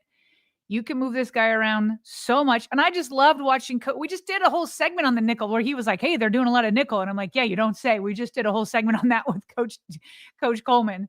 And to see him next to Roquan Smith, that's so much fun that he's in there essentially as like an inside linebacker. And so he does. He affects every play. He's uber athletic. And he's also the most even kill person. Like, there's very few that's more even kill than him. After the game, Baltimore Banner and many other outlets caught up with him. Post-game locker room. All of us are over here feeling completely relieved. There's just a big sigh of relief. Just like, oh, at least for 1 week, we've saved the season. Todd Monkin's out there, he's saying F you to everybody. He's got this pent-up aggression. So much energy. Tyler Huntley, super happy. He's back in Baltimore. He's reminiscing about these phone conversations and text messages with John Harbaugh. Lamar Jackson's engaged and animated throughout the game. And then enter Kyle Hamilton, showing no emotion in the best way possible. Sigh of relief is this moment right now. Don't think it's a sigh of relief. I think it's just what we expect to do on Sundays. I mean, we didn't just win the Super Bowl with nothing. We won a regular season game against a good team, and all three phases I thought did some good things, and we got some stuff to improve on. So we got a game in 4 days. I'm worried about that now. Chicago's first 2 drives, they were able to get down the field, but some key plays kept them from getting into the end zone. And after that, they didn't do a whole lot. What were the changes you guys made? Yeah, I think throughout the season we've been a bend and then break team. You know, we give up long drives and then touchdowns. And I feel like, you know, just growing up throughout the season as a defense, we have become a bend but don't break team. Like, they got down in red zone a couple times and we held them to the 3 points, and you know, that was the difference at the end of the game. So it's just consistency, everybody keeping working and grinding.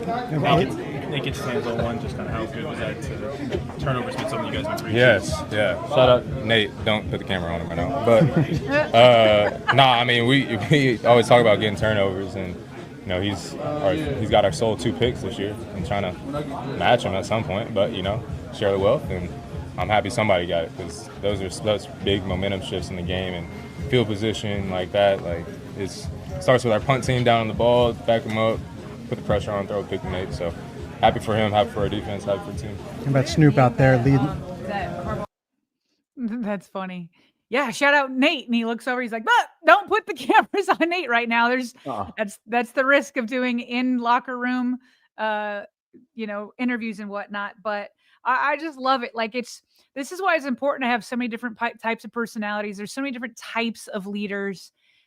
You know, it's so easy to get amped up with Todd Monkin. It's so easy to get amped up with those types of personalities, like a Ray Lewis in the past and Ed Reed and whatever. But there's also guys like Kyle Hamilton, who are just all pros, who, as we just showed, other former players are gushing over him, begging coordinators to use him, you know, as much as possible to impact games, talking about how athletic he is. And yet he's just even kill. No, we didn't just win a Super Bowl. We just won 1 game, like, just super low key. Now, each game is a playoff game, basically, from here on out. You might have a little bit of room for margin, but you can't with these opponents that you've got coming up. And he just that's how he leads, by making sure that everybody stays even kill. You don't get too high. You don't get too low. I think that's why, even though this was not certainly the most vocal take ever several weeks back when he was under fire for the spoiled comments, you did still see a contingent of this fan base that everything that you just outlined was front and center in their mind, which is why they were willing to give him the benefit of doubt or quick to accept his apology based on his explanation. Like, you say things sometimes in jest, or you say things that roll off the tongue and it's not the way that it meant to come out. It's not how you truly feel. It was blown out of proportion. And so I think there was, even though the folks that were vocal on that were loud and very, very noisy, aimed at Kyle, particularly given what they were putting out on the field, which had, I'm sure, something to do with that level of emotion. I think you also had just as many people in the Ravens fan base that were like, look, this guy is the heart and soul of this team.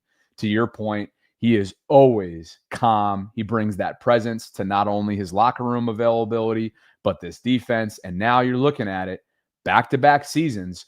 Who knows? Will we have those graphics up? And if you could go back to that one, actually, just because there needs to be in the next several weeks, we'll have to see how things end up. But right now, much like they were through the first 10 weeks last year, they're being laughed at, Sarah, as a defense.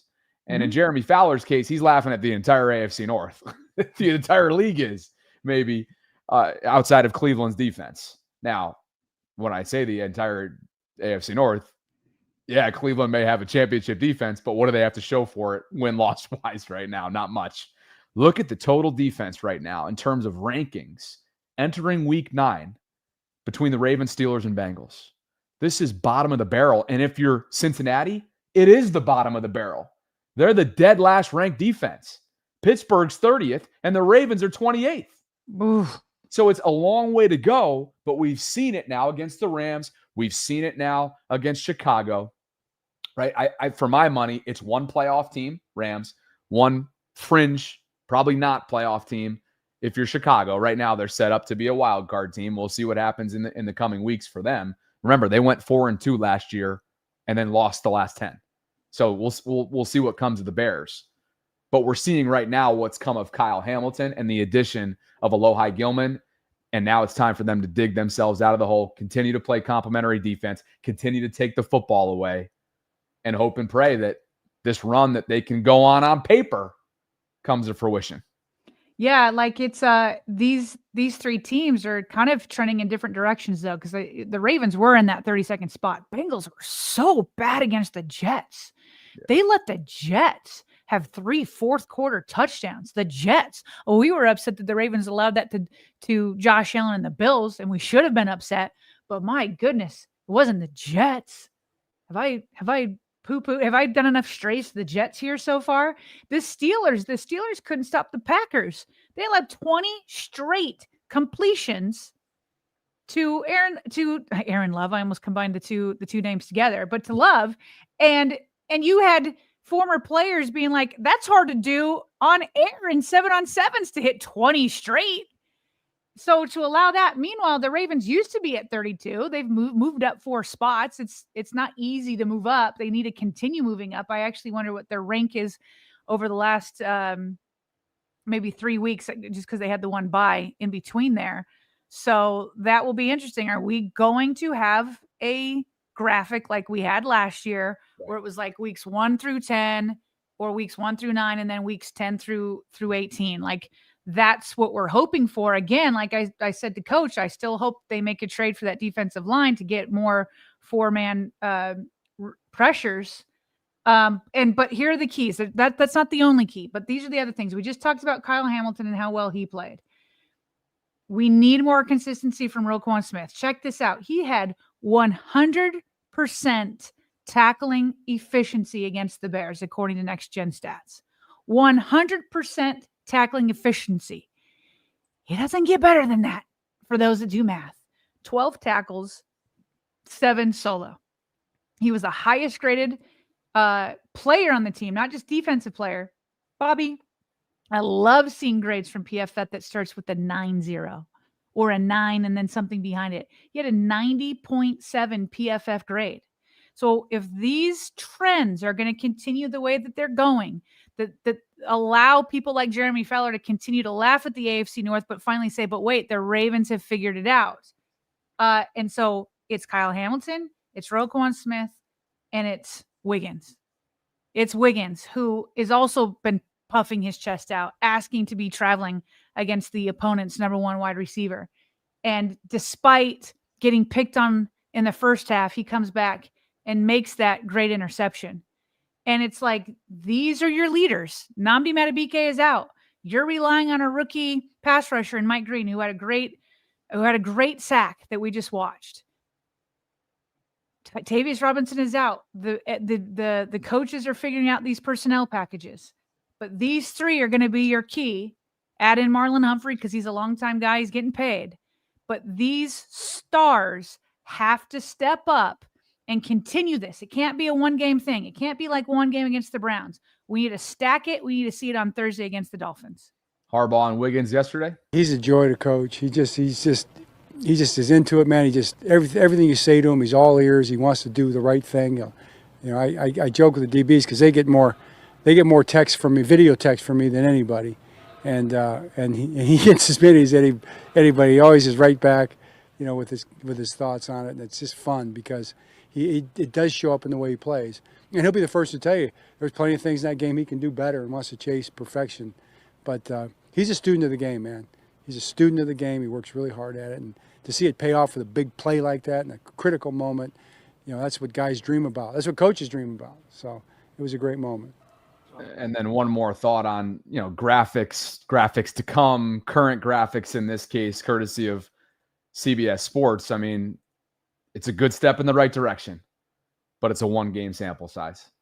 And you see it right here. The first 6 games of the season, this is a Ravens defense that's allowing 32.3 points per game.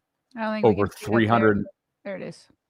Over 380 total yards of offense per game, including another 370 plus, as you see there on the right-hand side of the column against Chicago on Sunday. 8 total sacks through the first 6 games. That's total. And you take away Nnamdi Madubuike's too, and that number looks obviously south. And just 3 takeaways over those 6 games. And so, again, the yardage for Chicago, that's got to get way down, 372, a lot of which came in those first couple drives. Overall, though, the Mike Green sack certainly helped on third down. Nate Wiggins, no bigger play game-wide than jumping that Adunze route. But if you want graphics like this, Ravens defense has got to start stacking so that you can it is going to feel like it's going to be funny. It won't be 10 games, 10-week sample size like it was last year. Apparently this year it'll be 6 if they keep trending in the right direction. Well, but I think it should be the first 5. I wish that they had combined Rams with it because they kept him to 17 points. That's where I would differentiate it because that was after the Alohi Gilman trade. So maybe somebody else will do that at another time. Yeah. But the big one is the points per game. Kyle Hamilton was saying it was a bend but don't break mentality. Well, prior to Bears, it was like a bend and also break mentality. Like it was both. So keep it going, keep stacking. All right. Some super chats. Yes, sir. And then we'll got quick hits and then we'll get on out of here. Appreciate you guys for being with us today. We left off with, let's see who we left off with today. I think that was Mel. So Keon Deshon picks things back up. He's celebrating 2 months of channel membership. And Keon writes, did you guys see Marlo said Lamar was the one to remove the toys on his podcast? Ooh. There is a clip that I've been seeing on my timeline. Isaiah is saying the same thing. Isaiah Bauer says on Marlon's podcast, he revealed that Lamar got rid of the locker room games. Now, wait. When did this come out? When was Marlon's podcast? I don't know, but we're seeing clips that it probably dropped this morning or late last night. He and Kyle usually do Monday or Tuesday. I'm sorry we missed it. We should have had that on here.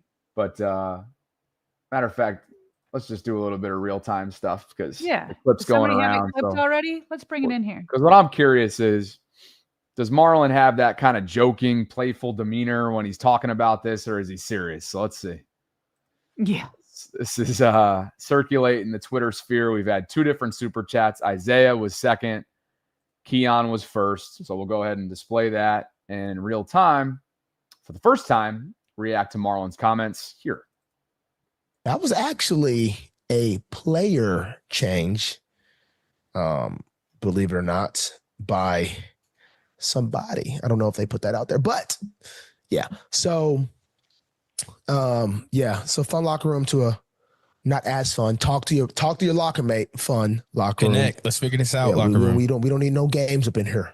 Only games we need to play is out there on the grass, and we need to win them. So that's for sure. Small change. Obviously, did that really do anything? Who knows? But we're 1-0 moving forward. Bow. We want to know. We don't know if you want to leak the news. I don't know what player. Let's not. Maybe we get into some controversy there. If I leak the player, it's one of the best players on our team. Could be you. Could be you. Top 2 player best on our team.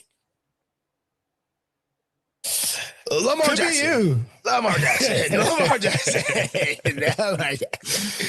All right. He said, well, we having too much fun up here. Get this stuff out of here. So he got it out. And Shout out to QB, man. Shout out to QB, man. Let's go. Let's roll. Yeah, man. Let's roll. Taking a little leadership role. So hard to. Oh, I feel like he's pretty serious there, Bobby. I have no idea how to it would take be Mar- messed up. Let me put it this way.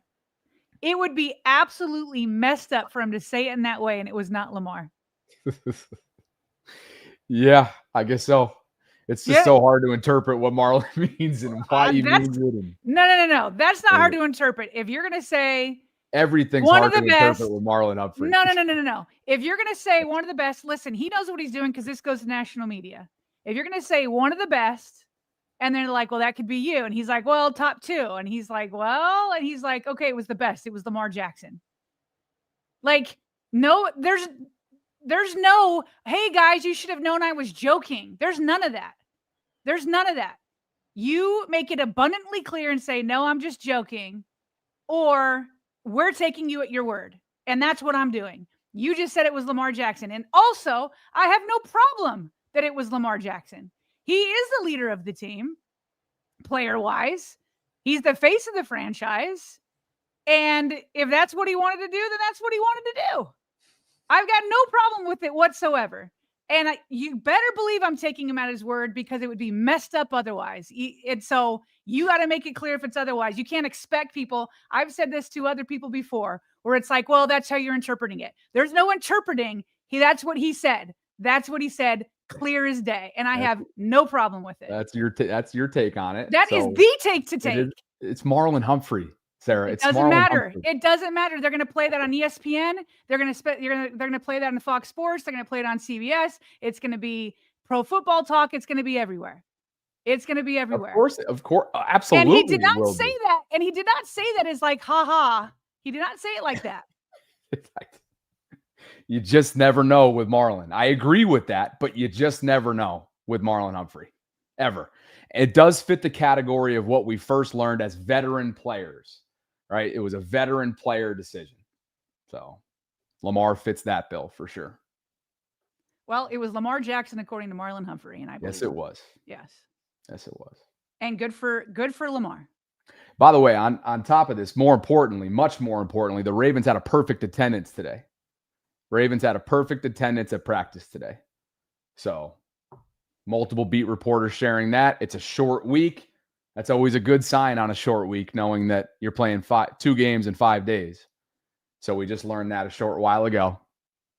There you have it. Ooh-wee. I really hope the Greg Jennings of the world, who else? The speakeasy shows of the world. I really hope, especially because they're former players. And former players know that the media has taken them out of context before, or they've used half reports or vague reports and like spoken poorly on players' names. That is why, like when Femi Ayimadeju came on last week and we were talking about whether speaking to the media matters to teammates in the locker room. And he wanted me to trust him to say that players don't care if their teammates talk to them. And I remember saying to Femi, I said, Femi, I get it on an over, like a big picture in that the players and coaches see the media as a thorn in their side more than they see them as anything else.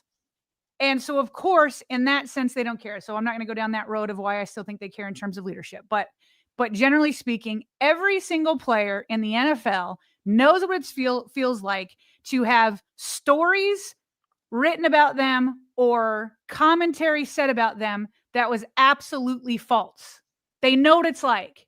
And then when it's proven wrong, they never see those same people come back and say, my bad, my bad. And so especially as former players like the Greg Jennings of the world, and who was it on Speakeasy? It was really the whole crew over there that were saying John Harbaugh was treating them like children. And the whole time it was Lamar. So there's an apology that needs to be had for John, number one. And that does not mean that John is off the hook in terms of hot seats and that he's got to get things done and that it's Super Bowl or bust, at least in my view. It doesn't take away from that. But you don't need lies to prove that that Steve Bisciotti should maybe move on from John Harbaugh, because it's not stuff like that that will make his decision. So, but he is deserved an apology from those that said he was treating them like children. And now I want their new analysis of what they think, knowing according to Marlon Humphrey, that it was Lamar Jackson who did it. My guess is that you're not going to get any of that. Probably not, but they absolutely should. I think you aren't going to get any of that, unfortunately, because one, in the news cycle business, especially at the national level, it's like, what's hot right now? I don't think this is going to get the traction that the initial story did whatsoever. You don't think so? I think it will. I think that now that it's Lamar, yes, I am going to make sure that this gets out there from my Twitter account. I will make sure that our boy Acho sees it. And the news coming out that it was Lamar Jackson that took away the toys, I think it'll get some traction. Okay.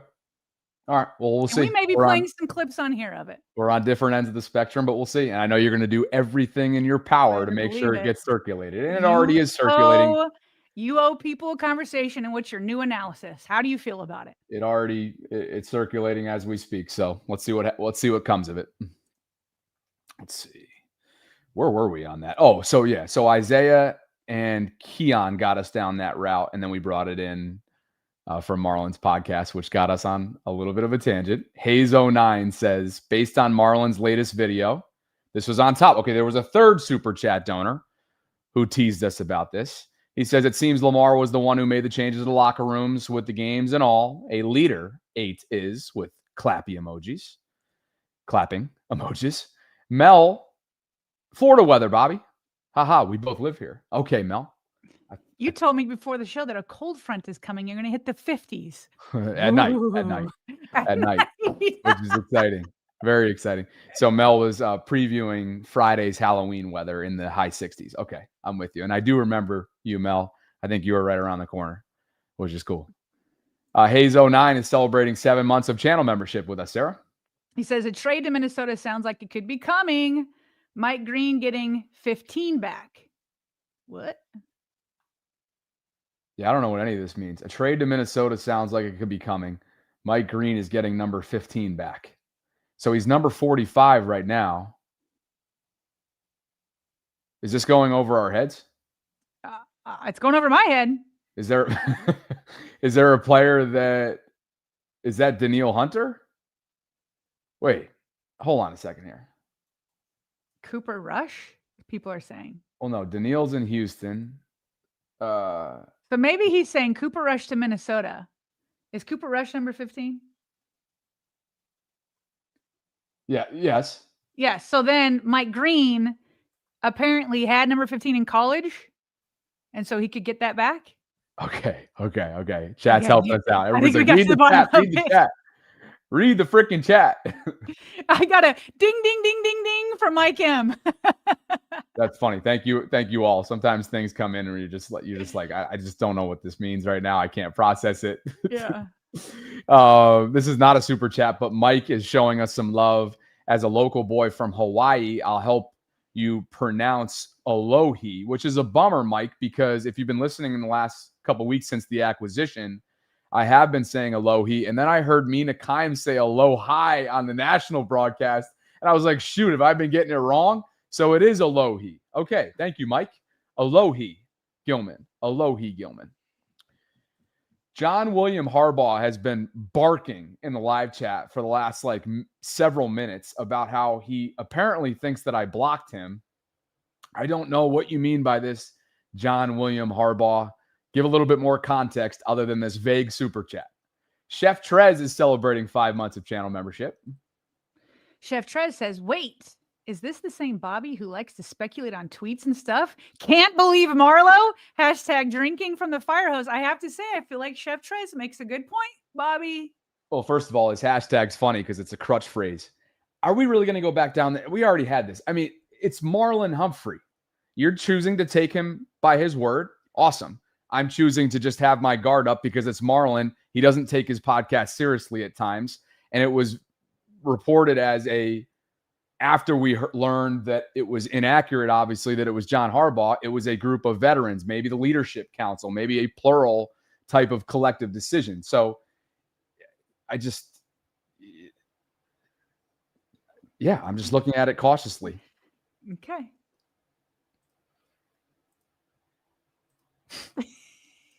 You got.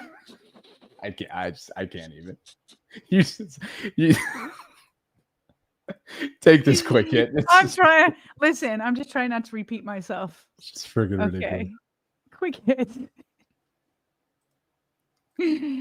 Kelsey says the Ravens. Okay, yesterday ESPN Bet had Ravens, I think, just a couple percentage points. Or no, they had the Ravens as the favorites to win the AFC North. Kelsey's going even harder. They say the Ravens have 52% chance. Steelers and those throwbacks that should be thrown away. Sure. They should not throw them back anymore. Steelers at 37%. Okay. This is where I come in and be like, so Femi, talk to me about the analytics behind this, huh? This got validity? Well, in your mind, I guarantee part of this is the upcoming schedule, which you've already thrown out. You say that the schedule doesn't matter. Well, oh, here we go. No, I'm not going back on that. Hold on. Okay. I'm not going back on that. When I said that, it was leading into the Chicago game. So what I had seen on tape and where they were at, I thought to myself, you know what? This team can't use that as a category that allows them to hang their hat on it. They can prove me wrong over the next 5 weeks because on paper, it's very favorable moving forward, very favorable, which is why I think you've seen a lot of people. What did Adam Schefter say on our lead yesterday? People feel the AFC North feels the Ravens coming. Yeah. So at the time prior, I'm not, hybrid theory. I'm not hiding from it. I called them cooked. I said, stick a fork in them and don't use their soft schedule as a way of making yourself feel better about what they put out on film through 6 games. That's out there. You said throw the schedule out is what you said. Throw the schedule out. It doesn't matter. That's out there. Yep. Well, Kelsey, I don't think is throwing it out. No, gosh, no. And we'll see. We'll see. Is there going to be a trap game involved here over the next 5 weeks? We'll see. They got AFC North opponents coming up. They still got glaring issues that defensively they're working through. They're healthy now, though. On the contrary, they're healthy, getting healthier. Lamar is expected to go. We'll see. Boy, you guys are triggered in the live chat, boy. Well, listen, just to help you out a little bit, I think your point is, regardless of schedule, they have to play better. And they weren't playing it well enough at the time that you felt like even lesser opponents they could beat. Is that what you were trying to say? Definitely. Okay. They were the word lesser. choice could be changed a little bit. They were the lesser. Throw the schedule out. I wouldn't go that far. They were the lesser opponent. They were Houston's get-right game. With a lot of injuries. They were the Texans' get-right game. Without Lamar Jackson and Roquan Smith and I think Marlon Humphrey and before Alohi Gilman. So you just, listen, you always say, show me, and I get that. But at the same time, there is a portion of this that you have to project based off of the changes that you're seeing. There's some projection that you got to do, I feel like, with analysis. And now it's time to project, can they sustain average defense for the foreseeable future, given the personnel changes? And we've seen some evidence to suggest that might be the case. Yeah. Agreed. Yeah. So that's what's going on with Kalshi in the analytical world, which brings us to more quick hits. Sarah, you brought this one in from. I meant to bring this in yesterday when we had the AFC North feels the Ravens coming. I meant to put this in here. Obviously, we know that Myles Garrett had 5 sacks. And boy, was he frustrated when his team was stinking it up outside of him, thrown his helmet down, not quite to the level of Derrick Henry when he almost fell off the bench, but maybe just underneath that. And tough. so Jared Allen went on the Up and Adam show, obviously Hall of Famer. And this was his reaction as they were talking about his 5 sacks and his frustration. Garrett becomes the first player with 5 sacks in a game. Want to see how he celebrates since you didn't watch action yesterday? Here's him Oh, he threw his helmet, 5 sacks. Yeah. Here he is. What do you make of this? So I'm going to preface this by saying I'm a massive Myles Garrett fan. But, dude, you had your chance and you chose the money. You knew what you were getting into. When they paid you $120 some odd million to stay in Cleveland, you knew this is what you were getting. And I love Stefanski, but, Cleveland is Cleveland because, again, they've got to fix it up front. They got to figure out what they're going to do at the quarterback position. But yeah, I mean, now if I'm Cleveland, I'm trading Myles Garrett, trading his contract. I'm getting as many picks as I possibly can. I'm letting that guy go try to win somewhere. And I'm going to try to rebuild my organization because the reality is they're so far away from a championship that, he'll have a gold jacket before they even sniff that. I do think because he stayed there, picked the money, he's still allowed to be mad like that. Right? I don't think he's like, 100%. I don't think he's like, I regret it with the decision he made. Or do you think we're 100% he regrets it. You think so? He regrets it now? 100%. He would have gotten paid anywhere. You think right now? So should he go and try to get traded? He's not doing that. No, because he's a good dude. You know what I mean? Everything you hear about him, you hear great things about him, right? And you think he's a loyal, he's a passionate, he wants to win. So the frustration is that he's doing literally everything he can do. He's playing at a level that nobody else has played for at that franchise, and very few people have ever played at in this league. And that's not good enough for them to win. So it's frustrating. And so you take, I get it. I understand his frustration. I understand what he wants to do, but part of it, you're mad at yourself because you had an opportunity to leave and you stayed loyal. You took the money, and thinking the organization probably made promises to build things around you and do certain things, and it just isn't happening. So you're frustrated with the team, you're frustrated with yourself, and like I said, I would love to see him go to a contender, just because, like I said, I'm a fan, but also, if I'm the GM of the Browns, I know how far we are. I mean, you know what you can get from Myles Garrett right now? Yeah, I mean, she makes a point. He's allowed to be frustrated in the middle of the game, but there's not going to be a ton of sympathy, as Jared Allen is kind of showing here. And to be honest with you, Bobby, I don't think there was a chance in Hades that he was going to land in Baltimore. Therefore, I would prefer him to stay in Cleveland because I would hate for him to come to Baltimore and play the Ravens on an actual contender. So, as a Ravens fan, you're actually happy he took the money because there's no way that he was going to land in Baltimore. They did trade Joe Flacco over to the Bengals, so maybe there was some sort of chance, but that would have been an outside chance. And if he can't be in Baltimore, I'd prefer him to keep him on a team that's not going to compete. It's interesting when you look at it because I actually feel strongly about 2 different viewpoints with Myles. I feel strongly, like Kay brought up, that it's okay to be frustrated. It's got to be extremely frustrating. And then I also really commend him for having this unwavering loyalty. But then a third thing in there is I'm totally perplexed at his decision to stay and sign that contract. It's perplexing knowing what this organization's been since the moment he got there and has been historically. So I actually feel strongly about all 3 of those things. And it's such a disservice to the league to have him in a non-perennial contender. And that's where he finds himself. And it's such a bummer that he finds himself in that.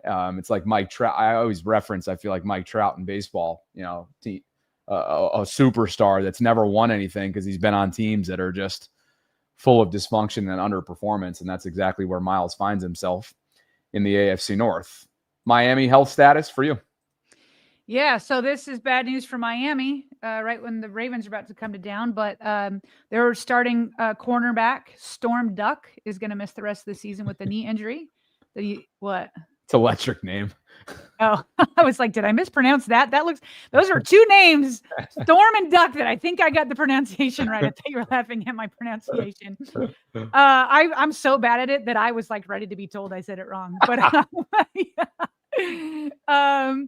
yeah, so he's going to miss the rest of the season with the knee injury that he suffered last Sunday, according to head coach Mike McDaniel. So I always prefer to play a team fully healthy. Hate to see guys go down in this league. And so much love to him. And two things are true at once. As always, stinks for him. We wish him the best. It gives the Ravens another opening to do some damage through the year.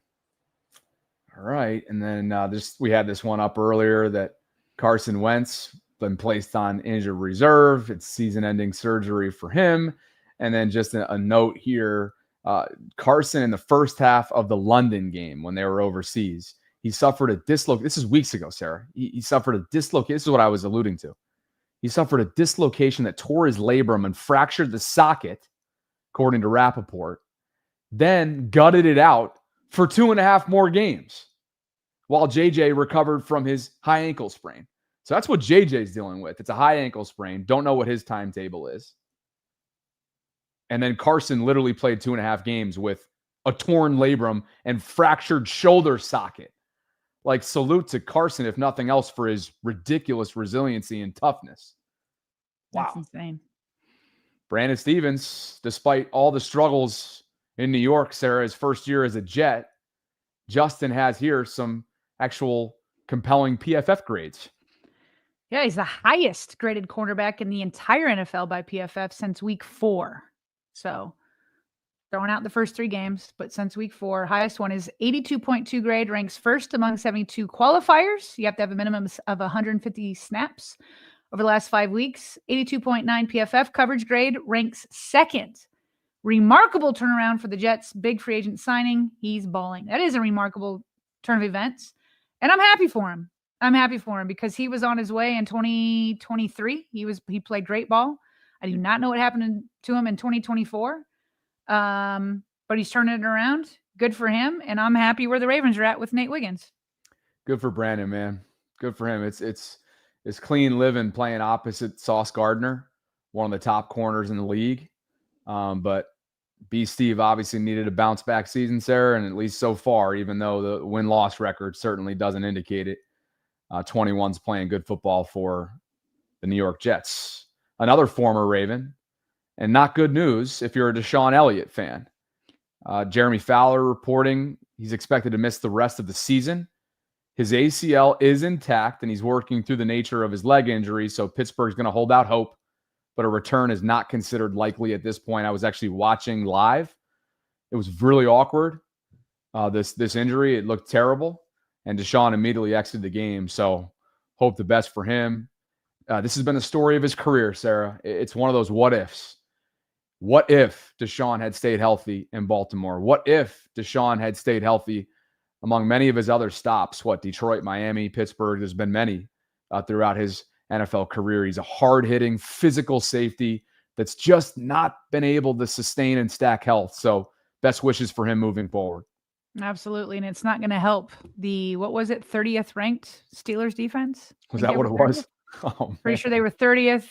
Bengals 32, Ravens 28. Yeah, you got that. I just went back and looked at the graphic. So, and by the way, just as I do a little bit of like real-time searching, just because we're not following Minnesota yet closely, there is some reports out there that suggest J.J. McCarthy was soft benched earlier this year. So I saw that in the live chat. It prompted me to go, when you were talking, look into that a little bit. And there's more maybe to come on how the Vikings have handled their quarterback position so far this season with Kevin O'Connell as the head coach. And right now, like you've already kind of alluded to, they're probably going to be adding a veteran. All they have on their active roster right now with Carson on IR, is J.J. McCarthy and Max Brosmer. So, I mean, in all seriousness, Cooper Rush would be a great trade for them. I've said the Ravens, if they feel like Lamar's really healthy, you don't need 3 quarterbacks like that on your roster. And the Ravens, knowing that you're probably going to be moving forward with Tyler Huntley and how much they paid Cooper, they could try to get something out of this because it's going to be Tyler. Like, you can't go back. You can't go back to Cooper. Not after the way Tyler just saved your season temporarily. And so this is an opportunity to get something back. You probably won't. I mean, you can unload some of the salary, not all of it, but some of it. And you could probably get a draft pick. So it's actually something to watch, I think. All right. Trade deadline, November 4th, coming right up. Final quick hit. It is Tyler Huntley as Mr. Incredible. Video courtesy of the Baltimore Banner. He's at a Halloween party. I'm trying to remember the one that I used to go with the Ravens. I'm forgetting the name of it, but I bet it's that one. But he is Mr. Incredible this week. Look at him. He's got a sleeping kid on his shoulder. He's signing buckets for candy. It's just Tyler Huntley week right here. Wear that suit, Mr. Incredible. Too funny. That was this week, right? You're saying? I think so. Yeah, that's funny. Good for him. Enjoy it. What the heck? You never know when you're going to get another chance to start in this league. And it is cool that he's become a father. I mean, he's grown up. He's grown up in Baltimore, and then obviously he's played for several other teams. And this is his third stint with the Ravens. So I'm sure he's gotten pretty familiar with the city and the Owings Mills area, and his family hopefully is enjoying the ride as well. Adit says, was yesterday one of the best ever World Series games. And I was trying to tell you in our pre-show call about this because this had the makings of an instant classic, Sarah. 18 innings. This game almost went to 3 a.m. Eastern. 3 a.m. Eastern. That's crazy talk. So I'll refresh you. It's a 9-inning game. Baseball's 9 innings. So they played 2 last night. I at least know that part. My son cool. played enough years that I know it's 9 innings. Obviously, I don't mean to mansplain, but You're good. You're good. Game 4 is today. These guys played 2 yesterday. They played a doubleheader, and usually with doubleheaders, as you know, you have time in between. No. They had 18 straight innings of grueling World Series. Every pitch, every ground ball, every pop fly, every moment means more. 5+ hours, whatever it was, 6 hours, however long this game was. Insane. Anyway, the Blue Jays fall to the Dodgers 6-5. LA takes a 2-1 lead. Shohei Ohtani, probably the greatest player, and maybe I don't even need probably in front of this to ever live. Move over Babe Ruth. What he's doing is beyond comprehension. Freddie Freeman, all-around good guy, walk-off home run. Insane game. So yes, Adit, I'm glad you brought it up. I'm sure for our baseball fans out there, maybe you guys had a late night, but this was an instant classic. And Sarah, tonight, Shohei Ohtani, who plays both. Yeah. He's a batter and he's a pitcher. He pitches tonight, coming off 18 innings yesterday. He didn't pitch, but he had an unbelievable game. Oh, by the way, he had 4 hits, 3 RBI, 2 home runs, 5 walks. They intentionally walked this guy because they don't want to see him. So it's an unbelievable game. Shohei's an unbelievable player. Freddie Freeman's the ultimate hero. And when it's all said and done, Dodgers take the 2-1 series lead. So here's the question. Would tonight, coming off, you said it was 18 innings it went? Yeah. Doubled the regular game. Yeah. Is tonight going to be like the most mistake-filled game? Well, with I think errors everywhere just off of exhaustion and like just coming down from that high. Like, how long can you keep that up for? Yeah, everybody's going to be watching for that exact thing. Yeah. Is there going to be, particularly with the pitcher, and I don't say pitchers, I say pitcher because Shohei played all night. He played all night last night. And so it's a quick turnaround. Let's see if he's going to be able to be as polished as he typically is. By the way, Will Klein, he was another hero for them. He got the win. He pitched 4 innings for him. He wasn't even on the roster like earlier in the season. So he's been a journeyman. That's awesome to see. Just had a little bit of everything for those of you that love instant classic baseball games. You got all that and more last night. Thanks for bringing it up, Adit. Rave celebrating 6 months of channel membership with us. Am I reading this one? It says, hello. Ouch, where's my pencil? Anyways, my Michael Jackson thumb hurts. Too much to type. Oh, how's everyone's day? Good. John, fix my O-line. Oh, Rave. Hybrid Theory says it's funny because Miles wants Cleveland to have a clear plan for a good starting quarterback, and then they started the year with like 5. You're right, Hybrid. It was 5 total quarterbacks, wasn't it? It was Kenny Pickett, Joe Flacco, Shador Sanders, Dylan Gabriel, and... Wasn't Tyler Huntley there? Oh, and Tyler Huntley. Thank you. Thank you for helping me finish my 5. Amazing. Boy, you didn't finish it, he said at the end. Take Woof. it. Woof. Boy, Hybrid. Love it. Oh, you guys are funny. You guys cracked me up. Awesome show. Well over 2 hours of content. We got to go. I haven't even looked ahead. What's today's media schedule? Yeah, I don't know. But I imagine today is the Wednesday? Because today's Tuesday. So today would be the normal Wednesday, which would be Harbaugh and select players. Usually it's Lamar, but who knows? Because he's coming off of injury, he may not have to speak. But a quarterback has to speak. And then other select leaders. And then you'd think that Wednesday would become the Thursday and the coordinators speak. 3 o'clock. Or no, because they might not have. Actually, I don't think they'll have coordinators at all this week because it'll be their Saturday. So they'll probably just have a bunch of Harbaugh and select leaders, and then tomorrow they'll have no availability, and then Thursday's the game. You're spot on. I got the game released right in front of me. 3 o'clock, John Harbaugh and select players will meet with the media. So that's 40 minutes from right now if you're watching live. No media tomorrow because they're traveling, to your point, down to Miami. And one other note, Marcus Williams, Sarah, has been signed to the, you guessed it, Los Angeles Chargers practice squad. So Marcus gets another shot in this league. And by the way, Eddie Jackson is getting a look. Let me make sure that I get the team right. I saw his name pop up earlier.